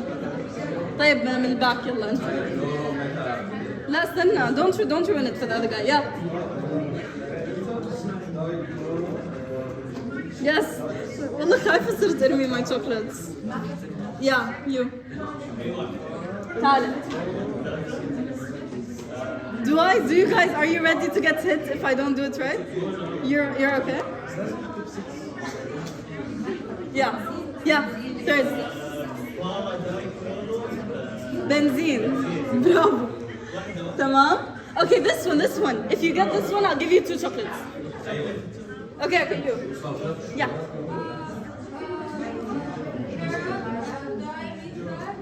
غلط. Yes. Yeah. I'll tell you why you're wrong, but يعني هو technically. I'm so scared. I'm so sorry. Okay. This one, did you hear what she said? She said para-di-methyl toluene, right? This is very common. Yeah, that's the first thing that comes to mind. But no, they didn't leave it to هيك logic. They had to name it another name. It's xylene. Huh? عن جد؟ بس yeah, tell me. What was the guy saying?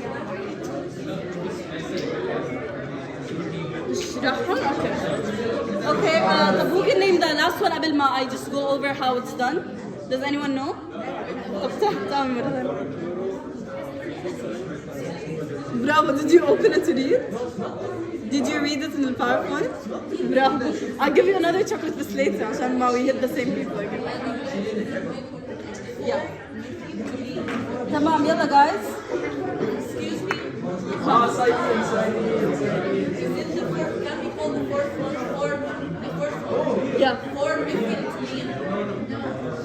the fourth one We cannot. لأنه they made up a new name it's a common name. Okay guys, يلا let's no, we don't want to waste time. There are very hard parts. These are very easy, so we don't want to stay on them. But I'll just go over. I think everyone understands it. لما هيك, do you get it? لما يكون هون وهون, it's ortho. Okay? The naming in general بتحط اسم substituent مع benzene. So it's ortho dichlorobenzene. Okay? This one, it has a common name. Focus on it and they might trick you. Okay? لما it's 2 methyls, it's xylene. تمام? Okay, now we move on. Okay, هلا لما we come للnaming, again, هون حاطين it's basically the same thing. I know 2 substituents, but they're different. than each other, we can still use ortho, meta, and para. Okay? So يعني هون we have this compound. We know that this is phenol, right? You know that this is phenol because you're going to memorize the last slide. And then we have chloro here, so it's meta-chlorophenol, and so on. I think it's really easy, it doesn't need explaining, right? Okay, but it's very important to note that when we're talking about three or more substituents, then we will use the numbering system that we're used to. It's not going to be ortho, para, whatever. We use it only when we have two substituents. Once it's 3 or more, what are we doing? We're using numbering again. Tamam? Clear? Yeah. Okay, this is كمان a clear slide. لما we want to use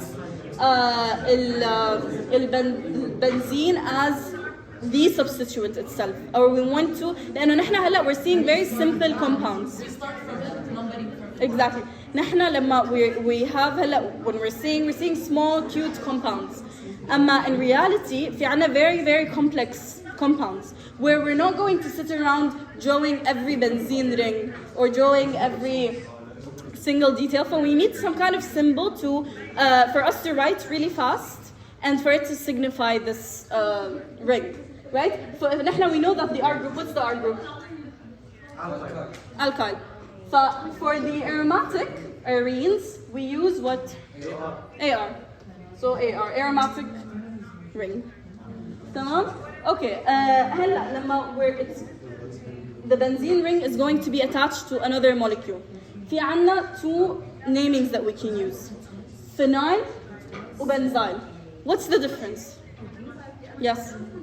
Benzyl is just phenyl but with CH2, then the bond is active. Exactly. فإذا you see هون مثلا في عنا OH, it's going to be benzyl alcohol. عادي. Benzyl alcohol. أما here لما it's like this, let's say we have هون C double bond O مثلا COOH. ها؟ benzoic acid يا صح. طب okay بس المهم يعني just imagine it and we want to name it just for the sake of the example we want to name this as substituent.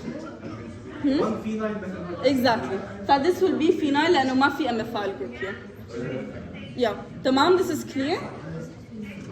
تمام. يعني مثلا this is an example where it's actually relevant, right?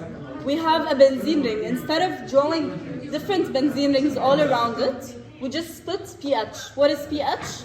A phenyl group. اللي شفناها هون. Just a benzene ring attached to it. تمام. For example, this guy over here. Okay. Yalla. Who can name this? This. Yeah. And is it phenyl cyclopropane? Yes. Exactly. Perfect. So we took this guy as the main guy, مع إنه he's small, ugly, and this was the substitute. تمام. Okay. This مع إنه خلص شفتوه already. But it's 2-phenyl pentane. So we took pentane as the main group and this as the substituent and we called it phenyl because like this one for example, here we have benzyl chloride. ليش؟ لأنه we have a methyl group. Makes sense. Because it might be confusing when you're actually solving or you look at two structures and you're like, do I use phenyl? Do I use benzyl? Always keep in mind is that it's this group is benzene. بعدين فورا the structure you're talking about, we use phenyl. Is that it is benzene, CH3. The structure you're using as your main compound, it's benzyl. تمام? Makes sense? طيب. Okay, their favorite question in the whole wide world. They love this question. Who can come and like actually draw it out? Huh? You can? Yalla, Hassan's gonna do it first. Guys, these questions, now you look at it, it's easy. When it comes in the exam, a lot of people make mistakes, huge mistakes, and when you draw it out, you might miss one of the isomers. And then they mess up, huh? Benzoic acid. benzoic. هذا واحد، الثاني يكون هنا. لا draw all of them. Guys, yeah, that's my tip for you. بالامتحان, when you see this question, draw it out. Don't be like, oh, no, it was here and here, that was here and here. You will mess up. So many, like actual people who studied, they know what they're doing. They mess up in these questions.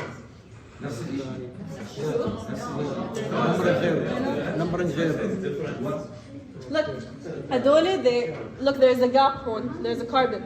Hon, there is no. See? It is confusing. Starting from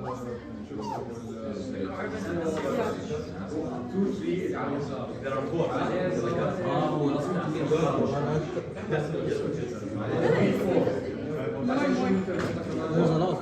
There's a lot, dude. Or if you want to stop, let someone else complete. طيب يلا. You said, who said 3? You said 3 صح؟ I said 3. طلع لي more. CO2H. You can add them on the VR. شو? You can put them both on either side. And then next We to can it, put them all هيك VR. And then one on top. VR. صح؟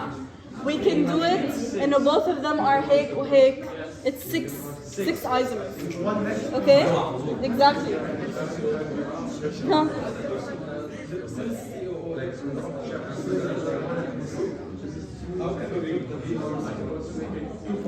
شوف مثلا what happens as I was telling you know the girl that asked it is possible to get these isomers. You just get them in a lower quantity when we're comparing. So comparatively they're directing to a certain thing, but they exist.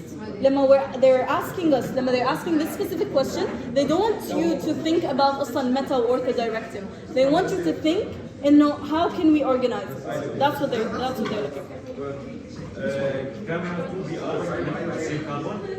No, keep. What did we say about the reactions of aromatics? Substitution reactions, not addition.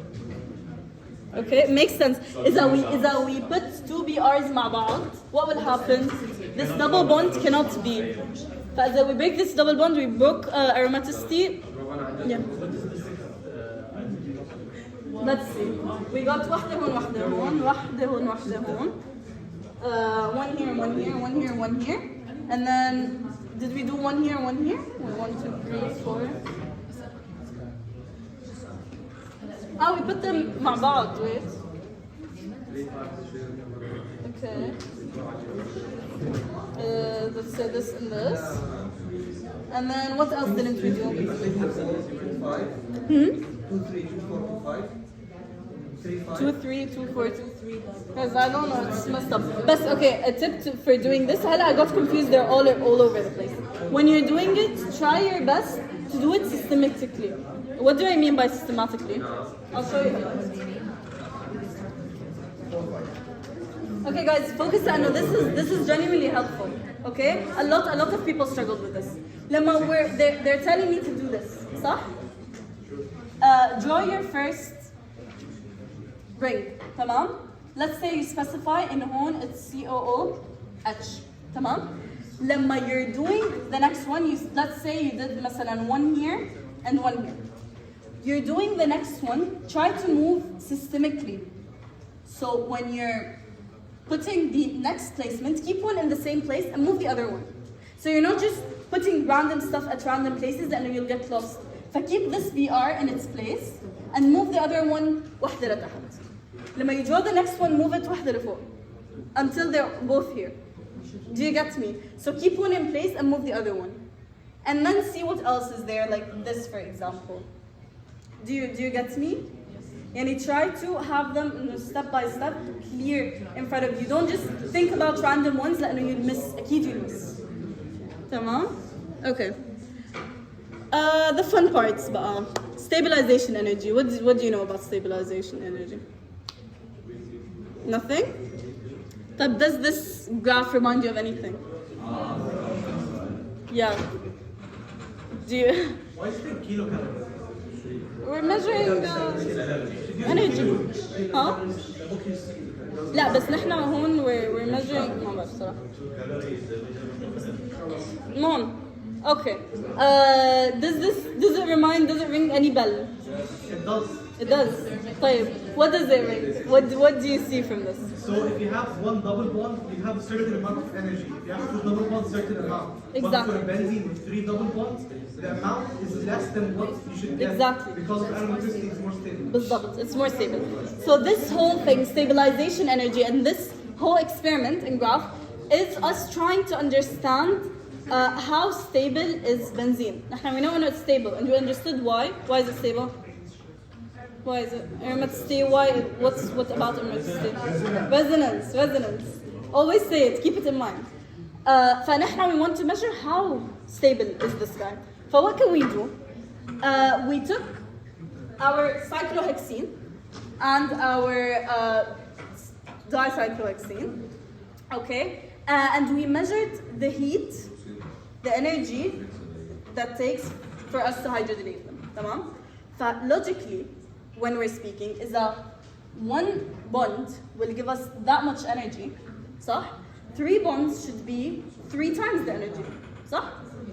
But experimentally, لما we actually took benzene and we performed the same experiment, what did we get? We got less.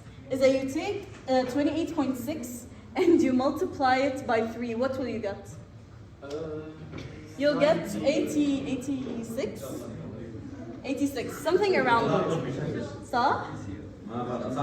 Yeah, مهم. And then experimentally, it is 50 تقريبا. صح?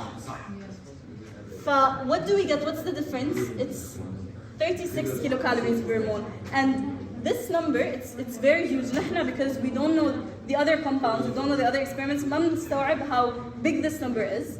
But this shows you, it's extremely more stable than its siblings that have double bonds. تمام? So you just memorize the number, understand in a stabilization energy. Huh? Can you please repeat the previous one? These numbers, what are these numbers? These numbers? Yes, 50 and 86. These numbers, نحن جينا, we want to hydrogenate. No, the 50 and 86. 50 and 86.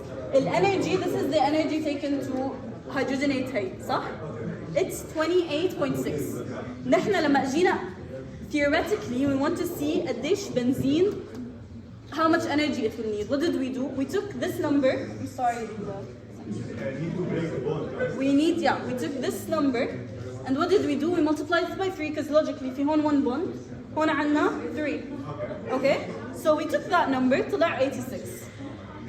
This it's 28.6 times 3. تمام? And then experimentally, we got this number, which is تقريبا I rounded it up to 50. تمام? So minus 50. We're subtracting to find the difference between them. تمام? And we got 36. And this is called the stabilization energy. Okay, why is it lower than expected? It's lower because, it is more stable.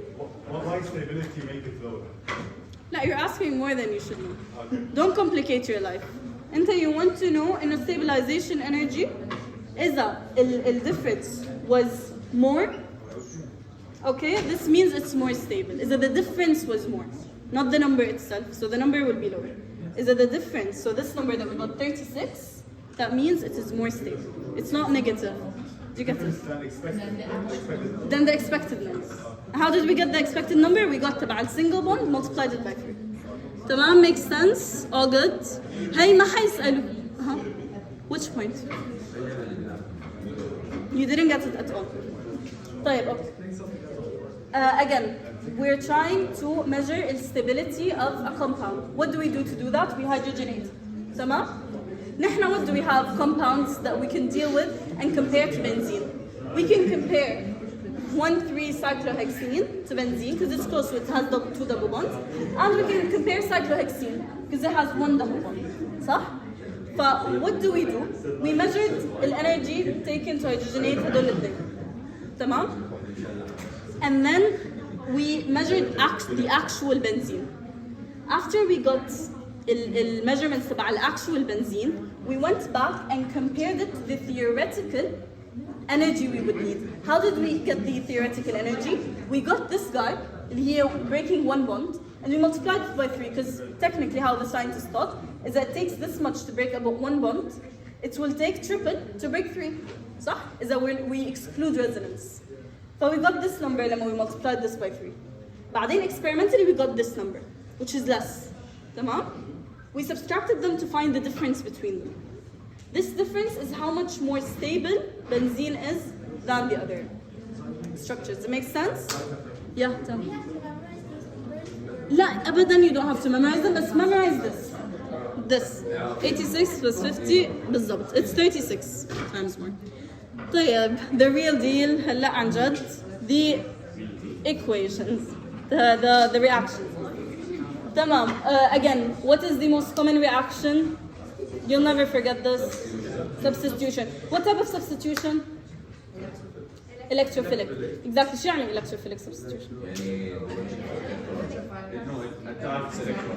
Exactly. So an electrophil attacks the benzene. تمام. This is the general. You're gonna see this be every single reaction. This pattern. We have our benzene ring. We have our. Why is it an electrophil? Why do we want an electrophil? Why is it not a neutrophilic substitution? Precisely. فهمتوا شو قالت؟ Take your chocolate. Deserve it. ما سمعت؟ تمام. شو؟ Yeah. Did you? Can you repeat what you said? سمعيون؟ Benzene has a delocalized electron system. So electrophilic would be attracted to the non-electron. Exactly. لأنه نحن what did we say? We have an electron cloud all around benzene, صح؟ Who will be attracted to it? Electrophils. لأنه electrophils what do they want? Electrons طبعا. تمام? So this is what happens. نحن we said we never want to disrupt aromaticity, صح? We want to stay stable. But هون we can see no, we did disrupt it. It's an intermediate, exactly. We never stay here. We never stay here. We always, Heidi, it's an intermediate, and then we go to this, we get rid of the hydrogen, and that's how we substitute. So what is substitution? We're switching one molecule with the other, one atom with the other. Hon, what are we substituting? Electrophil will come and get rid of the hydrogen. Bye-bye. It's the exact same thing. If you understand this, every single reaction is this. But what comes in is the catalyst. Why do we need a catalyst? Speed up, but it lowers the activation energy. But ليش with every single reaction with benzene we need a catalyst? Because we need to enhance the electrophilicity of the. بالضبط. لأنه benzene is super stable. So we need when we're talking about an electrophil, we need a super electrophil. We need a very strong electrophil to be able to disrupt its structure. تمام? So that's why we always use a catalyst. This is really, really important. What's the Lewis acid? Let's see if you guys remember. Exactly. It's an electron acceptor. طيب البase, obviously, electron. You're gonna see in all these reactions, the catalyst, what is it doing? It's a Lewis acid. تمام? What is it doing? It is accepting electrons. لما you take electrons from someone, what do you make them? More positive. Positive. What are positive compounds? Electrophils. فنحن we want to make our compounds more electrophilic.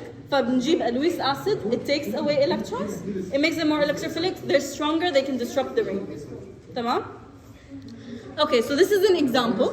Let's look at it. هون what do we have? What are we trying to do? What are we trying to replace with what? It's substitution. What are we substituting? Exactly. We're replacing, look at this. We're replacing the hydrogen that was originally in benzene with the Cl. طيب, but can we do it straight away? طبعا we can't. We need a catalyst and we need an intermediate.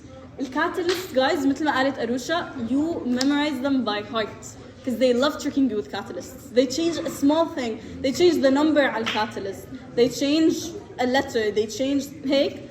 They love tricking you with catalysts and no one focuses on them.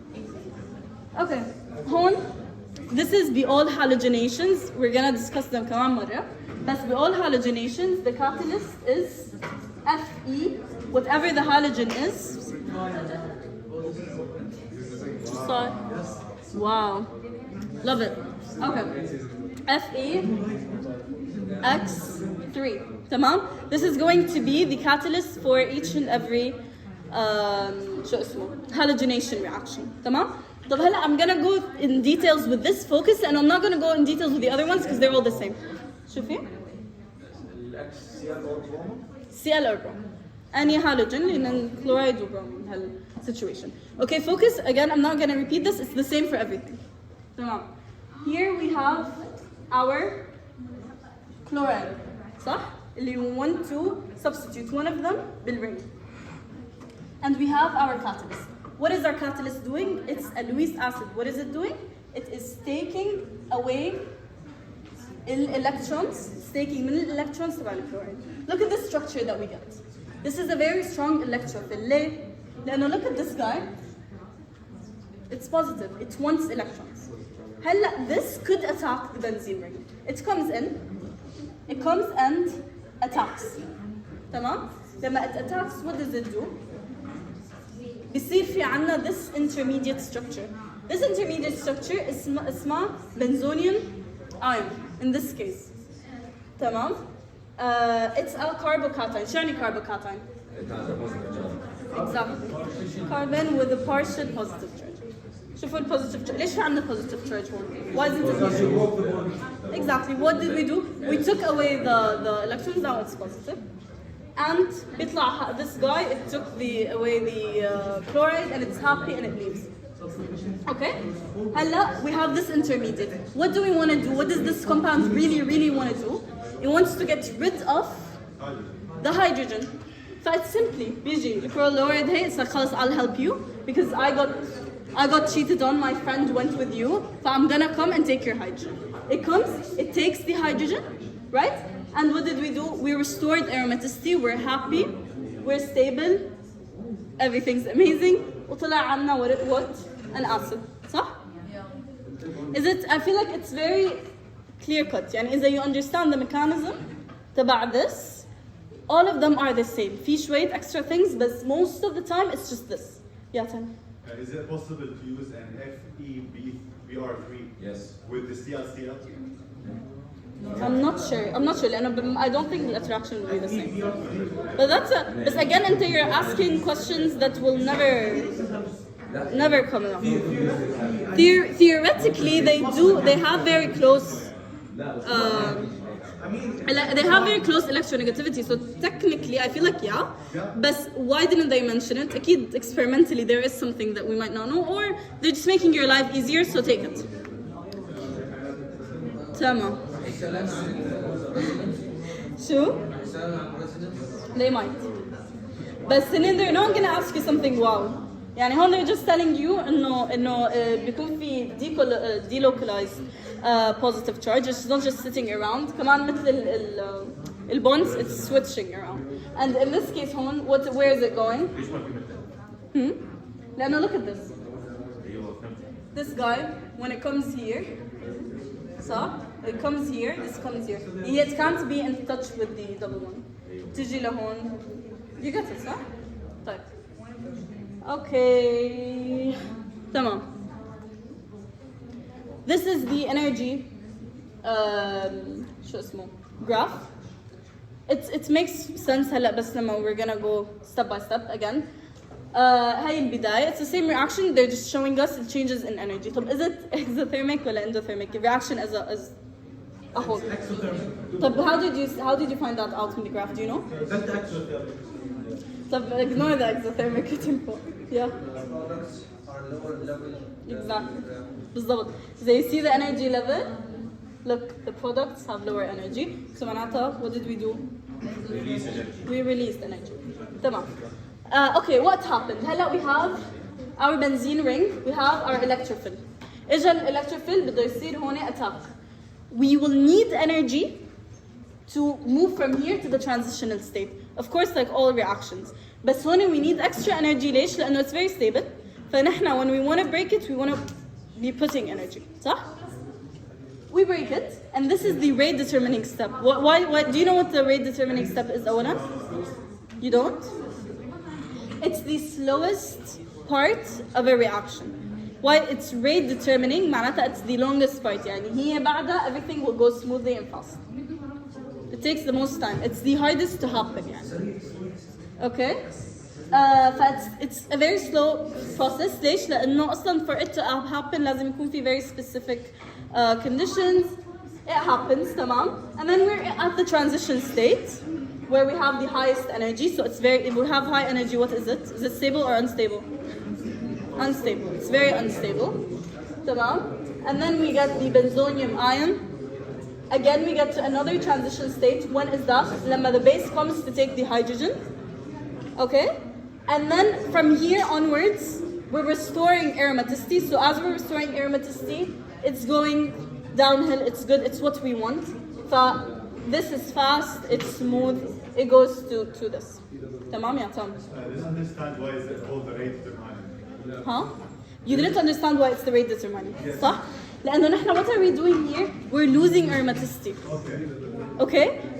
It needs, we're putting in energy. Okay? ليش نحن قلنا we use the catalyst وكل هالحركات؟ لأنه the transition state is very hard to reach. It needs energy. It needs specific things for it to reach this stage.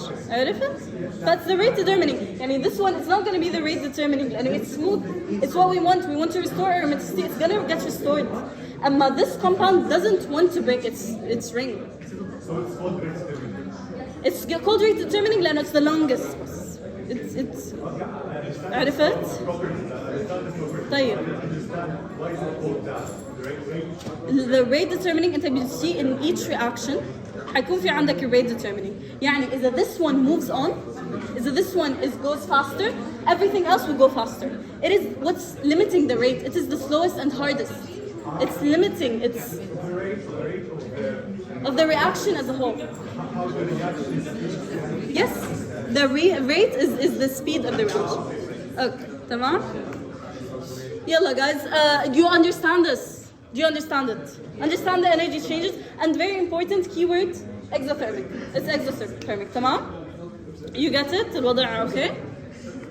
Okay, يلا هلا it's gonna go smoothly from here لأنه it's obvious things. Halogenation, what I explained earlier, it happens in chlorine and bromine, the same thing I just talked about. Very important to know the catalyst again. It's FeX3. It's either chlorine or bromine, and this is called chlorination, bromination, basic stuff. But as long as you understand the mechanism, you understand this, صح? تمام. Nitration, they told me no, it's not included with you, صح? Nitration, the mechanism. Someone told me no, Najjar said no, the mechanism is not included. It is? طيب, okay. Are you sure? No. Okay. I'll explain it anyways, whatever. Do you want me to explain it anyways? Yes, please. طيب. Okay. It's the same thing, but we have an extra cool step with the catalyst. What do we have? We have our nitric acid. What do we want to form آخر شيء? Nitrobenzene. What's our catalyst? H2SO4. تمام. Okay, so what are we doing? This is into. Do you know the structure of nitrate? Do you? Mom, this is nitric acid. Okay, what do we have? We have a double bond with O. We have oxygen and we have OH. تمام? We want this guy to become a stronger electrophile for it to come attack the ring. How will we make it a stronger electrophile? هون بيجي دور الacid. What does an acid do again? It either exactly, it either takes electrons or it gives protons. صح? But what happened here? H2SO4 will give it a hydrogen. تمام? And what does this look familiar? Water. What will water tend to do? Leave. فنحن هون we get rid of the water. We أول شيء protonate nitric acid. بصير عنا O مع 2 H's. It leaves as water. And what do we get? We get neutronium ion. And this is the electrophile that will attack our benzene ring. This is the only kind of complicated part in this process. Other than that, it will go exactly like we said. So instead of HNO3, it will become أنا قلنا الأو وقلنا لا يا زلمة yeah what do you mean any reagents yeah here we use the acid we use acid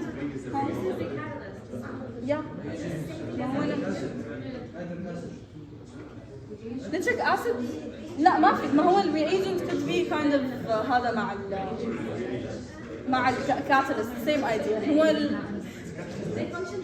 they function the same thing in this reaction not always but here over here بالاثنين it does يعني basically catalyst does what the reagent is doing انتي لأنه you're thinking you know we're removing water from yeah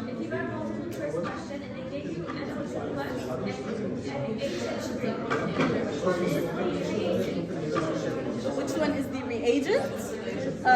HNO3. Yeah. This step is between the processes. These are intermediates. Now we get the actual finished product. But when you're writing the reaction, you will write HNO3. عرفتي? Look at this. Guys, that's a very good question by the way, because people might get confused. You're writing the reaction, you're writing HNO3. And you write H2SO4 as a catalyst. But now we know that this is the mechanism. That doesn't mean we're going to write it بالequation, تمام? بالreaction.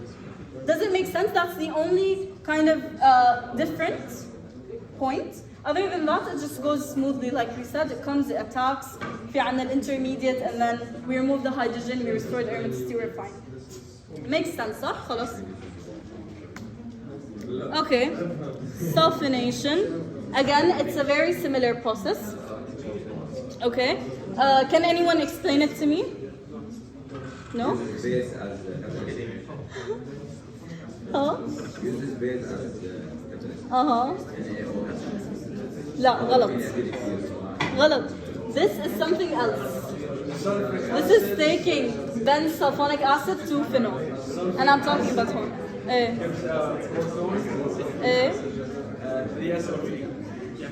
Okay. So that SO3 becomes SO3H.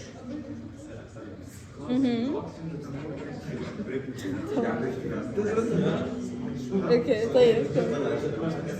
What are you saying? SO3H. طيب. ما هي already what are we doing? Guys, شو الconfusion اللي عم يصير؟ Would anyone want to ولا أحكي؟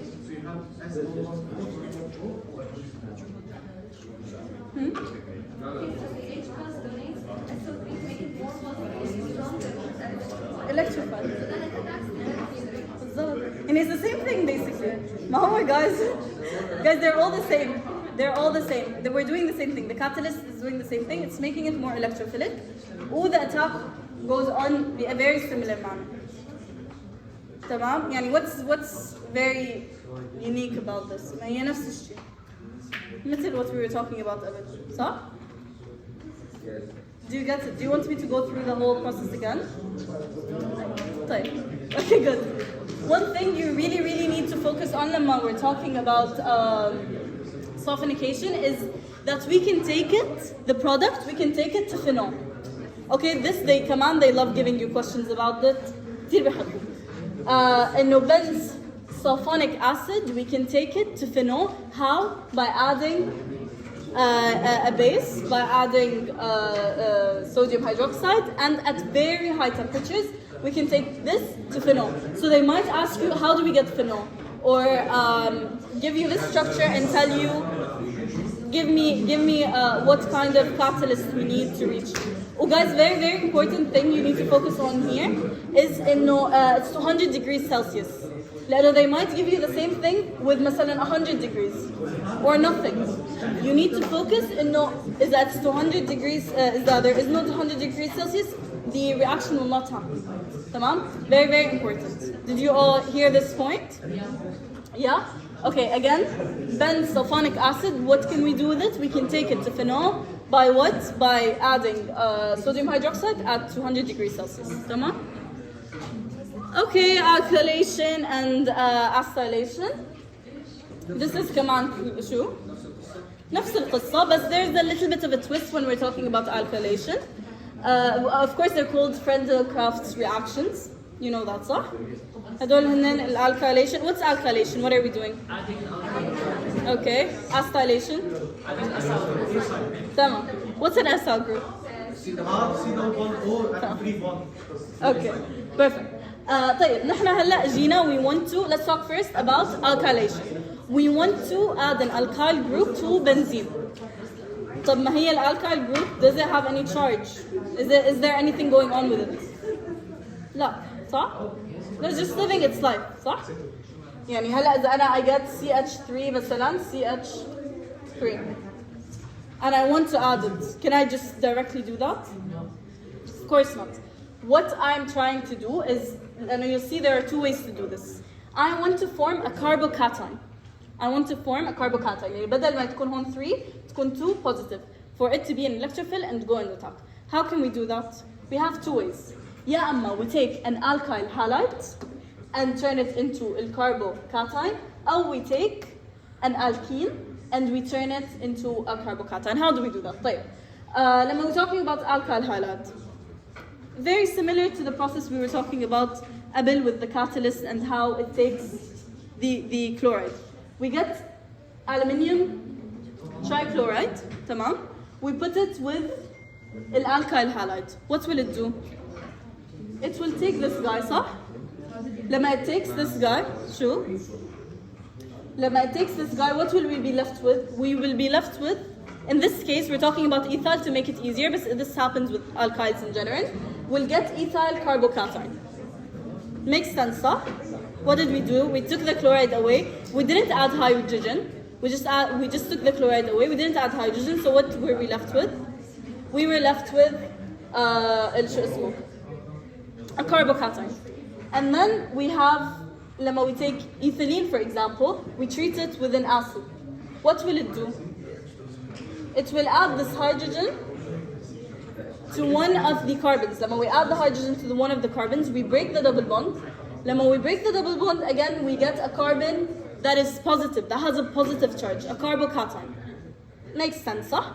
Because we need this guy to do what? To act as an electrophile in the reaction, which is again the same exact thing we talked about. We have our benzene, we have our electrophile, it comes, attacks, intermediate, remove the hydrogen, and we're happy. Tamam? Makes sense. Yes, Tom. What is it? Repeat the last part. A part. H plus, the proton. This one? Yeah. What did we do? We do it لأنه we want to break the double bond. We want to keep a single bond. We want to add one hydrogen هون تصير free. وخلي هاي بدون an extra proton. خليها positive. Why do we have شو اللي why do? another way of Yeah. It's another way. فقلنا نحن في two ways for alkylation. I thought this مع بعض. لا إنه هن they lead to the same product. That's why they're هذا. We have two ways, either by taking an alkene or forming a carbocation, or by taking an alkyl halide or forming carbocation. And then it makes sense. نفس the process again and again. يعني it's pretty clear, I think, by now. Acylation, which is the last reaction, I believe, صح? We're doing a very similar thing, but our starting product is what? Is this pretty guy? Exactly. Acyl chloride. We have our chloride here, we have our acyl. Okay? And what we're gonna form is an acyl ketone. Why is this a ketone? You know what ketones are, صح? R, and then C double bond. تمام? The same thing happens. This is our catalyst. We take one of the chlorides. This is positive, and then it comes and it attacks the ring over there. We have this intermediate. We remove the hydrogen. We have our compound. So they're all the same. You see, there's so many, but you're actually going to go through them is that you understand the basic mechanism, which I think you all do by now. خلاص, they'll all move smoothly. تمام? Okay. Yes, there's a very important exception, and as I said, it's important to focus on exceptions, and they love getting questions from them. This does not work, huh? What were the exceptions then? Sorry. A bit? What do you mean? هلا, yeah, I'm just gonna say. Limitations, في عنا limitations with nitro and sulfonic acid groups. So is that we have بالring nitro or sulfonic acid, this will not work. Why?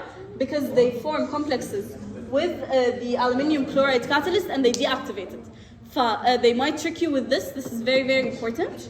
They might get you something with nitro or sulfonic acid, and they tell you, will this reaction work? If you didn't memorize this and focus on this, you will miss it. تمام? They deactivate the aluminium chloride catalyst. This is an exception to the normal rule. تمام? It makes sense. Acylation, what are we doing? We're getting ketone. Why do we use aluminum instead of iron? Why do we use aluminum? Because Wallah, you're asking questions that you don't have to go through. أكيد لما الchemists like worked on it, they figured out that aluminum in this case works better. فأنتوا you memorize it, you understand it. If you want to go more details, I feel like you can search it. I don't know. The exception is that we have a nitro or sulfonic acid groups be our ring. This reaction will not happen. There will be no reaction. ليش? The acylation. The acylation. It won't, huh? And alkylation. Huh? And alkylation? Yeah, which alkylation is that we're taking it من شو اسمه? Halo alkyl. Yeah. The exception. Look at this. When we have two routes for alkylation, this route will work عادي لأنه we're not using that reagent. شو المشكلة نحن عنا؟ نحن it deactivates الألمنيوم chloride. We have two ways to do alkylation. واحدة منهم does not use aluminium chloride and the other one does. It inactivates this one and doesn't inactivate this one. عرفت? For the exception is for this reaction and the acylation.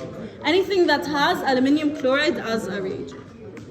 طيب, okay, so memorize the exception, keep it in mind لأنه very very likely إنه يحطوا لكم إياه. Wait, but in the other way that the alkylation can happen, it substitutes as an alkene, right? The double bond isn't broken. كيف? It's yeah.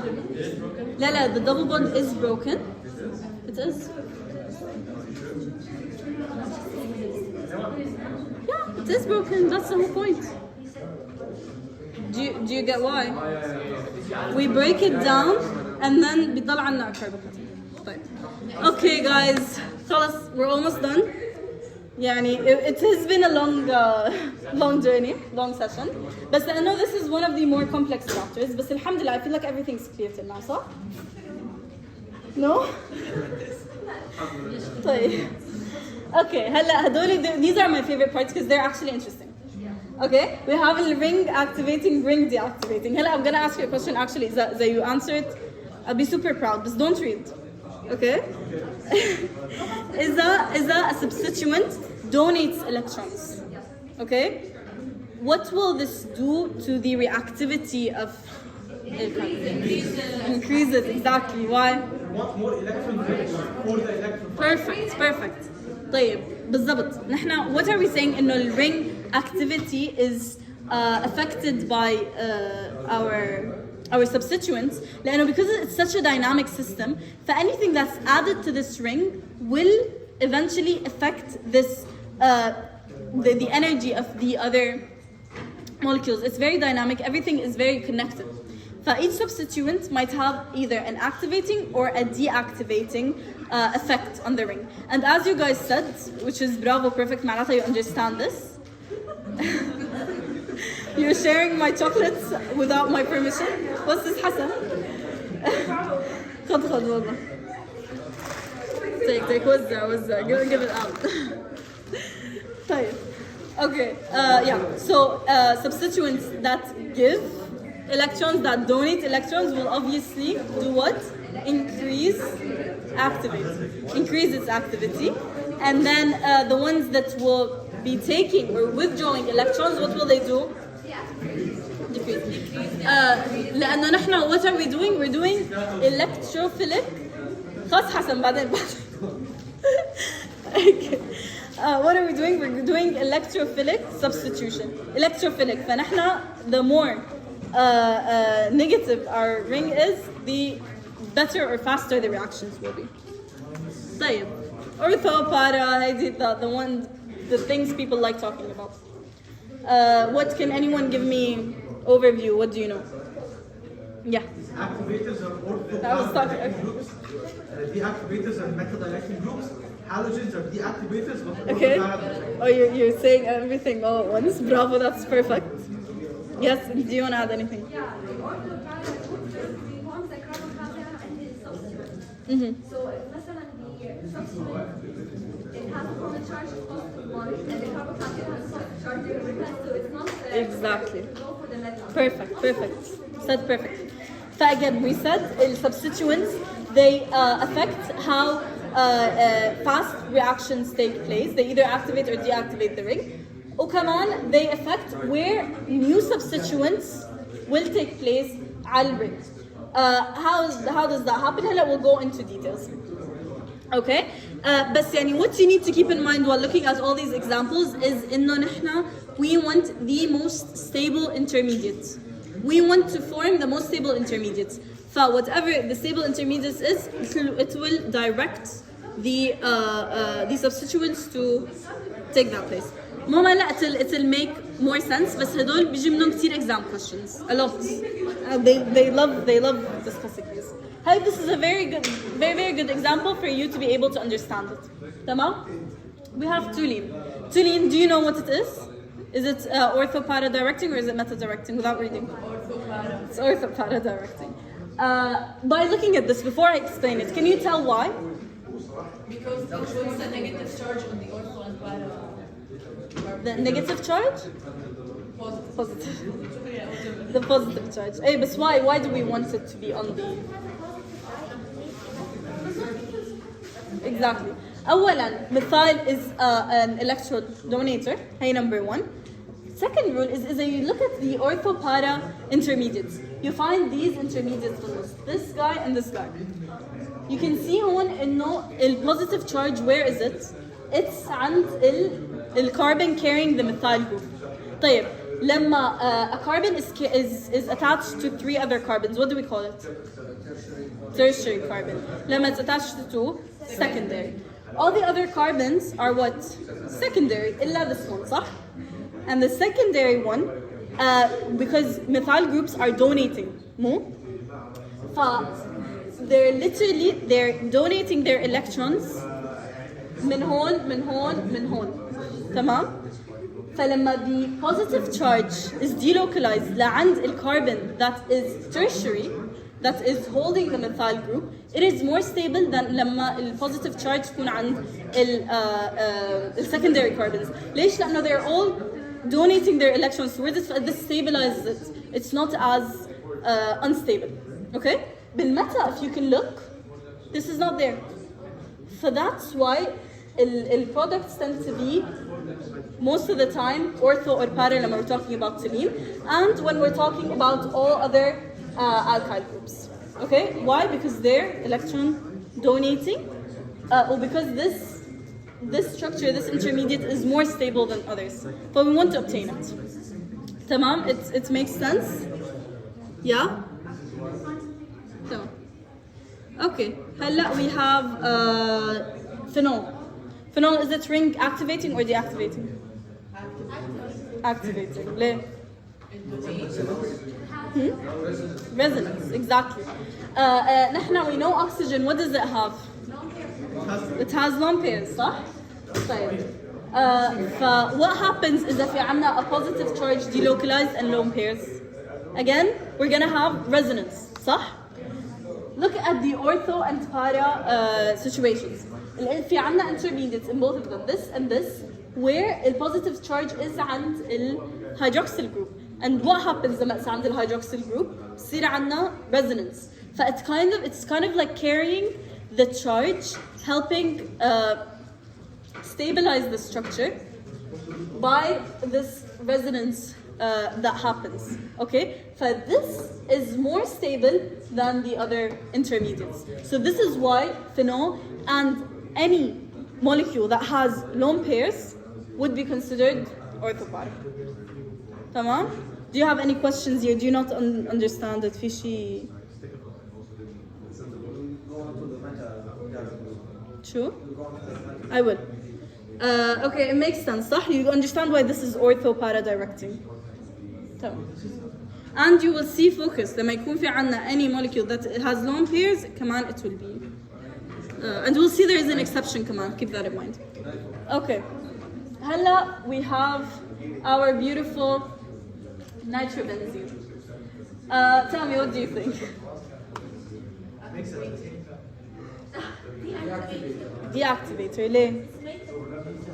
It's meta, exactly. So we just need to memorize Basically, بس انت كمان you need to understand انه هلا I'll show you بالسلايد الاخير. I think it's after this one. انه you don't have to memorize one by one لانه that will be tiring or you might mess up. فانت you memorize the pattern. You know? So you can look at the compound and like link it with what you know and you'll find the right answer. Do you get me? Okay. This obviously it is meta-directing. ليش meta-directing? Look at this intermediate. This lovely intermediate. We have positive charges and positive charge. Do we ever want this to happen? Positive and positive. Do we ever in our whole lives of learning chemistry and يكون two similar charges قدام بعض? That is never what we want. لأنه what do they do? What do like charges do? Repel each other. But this is a very unlikely situation. It doesn't happen. Okay? That's why it is not again. شو اسمه meta directing. لأنه look, is this intermediate here? It's not. صح؟ It is meta directing. تمام؟ طب what pattern do you see here? Do you recognize any pattern? The pattern is anything. You can read it here. لما the substituent has double bonds or triple bonds مع something on the other side, يعني مثل ما هون nitrogen has a double bond مع oxygen, okay? And because oxygen does it have higher or lower electronegativity than carbon? Higher. لما يكون كمان عنا higher electronegativity than carbon, so what is it doing with the electrons? It's taking. So this will be ring deactivating and meta-directing. تمام؟ يعني ليش النيتروجين عنده partial positive charge؟ لأنه oxygen is more electronegative. تمام. هلا we're going to look at the table after this. I'll try to make it a bit easier for you to memorize. بس هي بالنهاية you're gonna have to memorize them. يعني بس you understand kind of why it happens, صح? This is important لأنه it will help you إذا you didn't remember to kind of make links and try to answer. طيب, okay. Effects of substituents on reactivity, the same thing we said, this one we're linking. إنه meta directing most of the time are what? Deactivating. Ortho-para directing, activating, except halogens. شو وضع الهالوجنز؟ Exactly, ليه؟ بالضبط, they have lone pairs. ففورا what do we think? Resonance, so we think ortho-para. طيب, why are they deactivating? Exactly, so they're pulling. So you understand, halogens are the only exception to our rule that meta are deactivating and ortho-para are activating. Why? لأنه هن they have lone pairs, but they have resonance. معناتها what? They are ortho-para directing and they also are very electronegative, so they withdraw. Halogens as electrophiles? We could, yeah, because they're very electronegative. Okay, last slide, guys. Alhamdulillah, you survived through all this. You're amazing slide. You have to memorize it. بس you have to, يعني هو ما في كتير. بس يعني link it. Don't sit and be like SS3, SR, NHC, double bond, whatever. Into no مثلا alkyl, anything alkyl. فورا we think ortho-para ring activating. Anything oxygen and then something else. So OH, OCH3, OR, O whatever. فورا this is what? Ortho-para activating. Anything with N or NH, you get me? Make links. Look at the pattern, don't look at each one specifically. لأنه it's too much effort. صح? But at the end of the day, you will know بالامتحان. Especially in the meta directing are very clear. Look, they all have double bonds. right? They all have carbon double bond and then something which is more electronegative. So carbon double bond oxygen, carbon double bond oxygen, sulfur double bond oxygen again, which is more electronegative. You know, triple bond, nitrogen double bond oxygen. فيعني just look at the pattern and you'll be fine, inshallah. Do you have any questions? Yeah.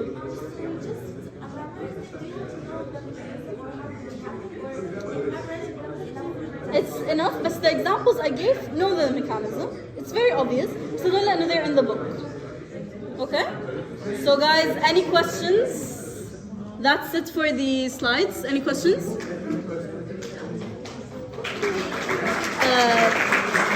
You're fine, everything is clear. Hope this was good. Inshallah, because it was one of the more complicated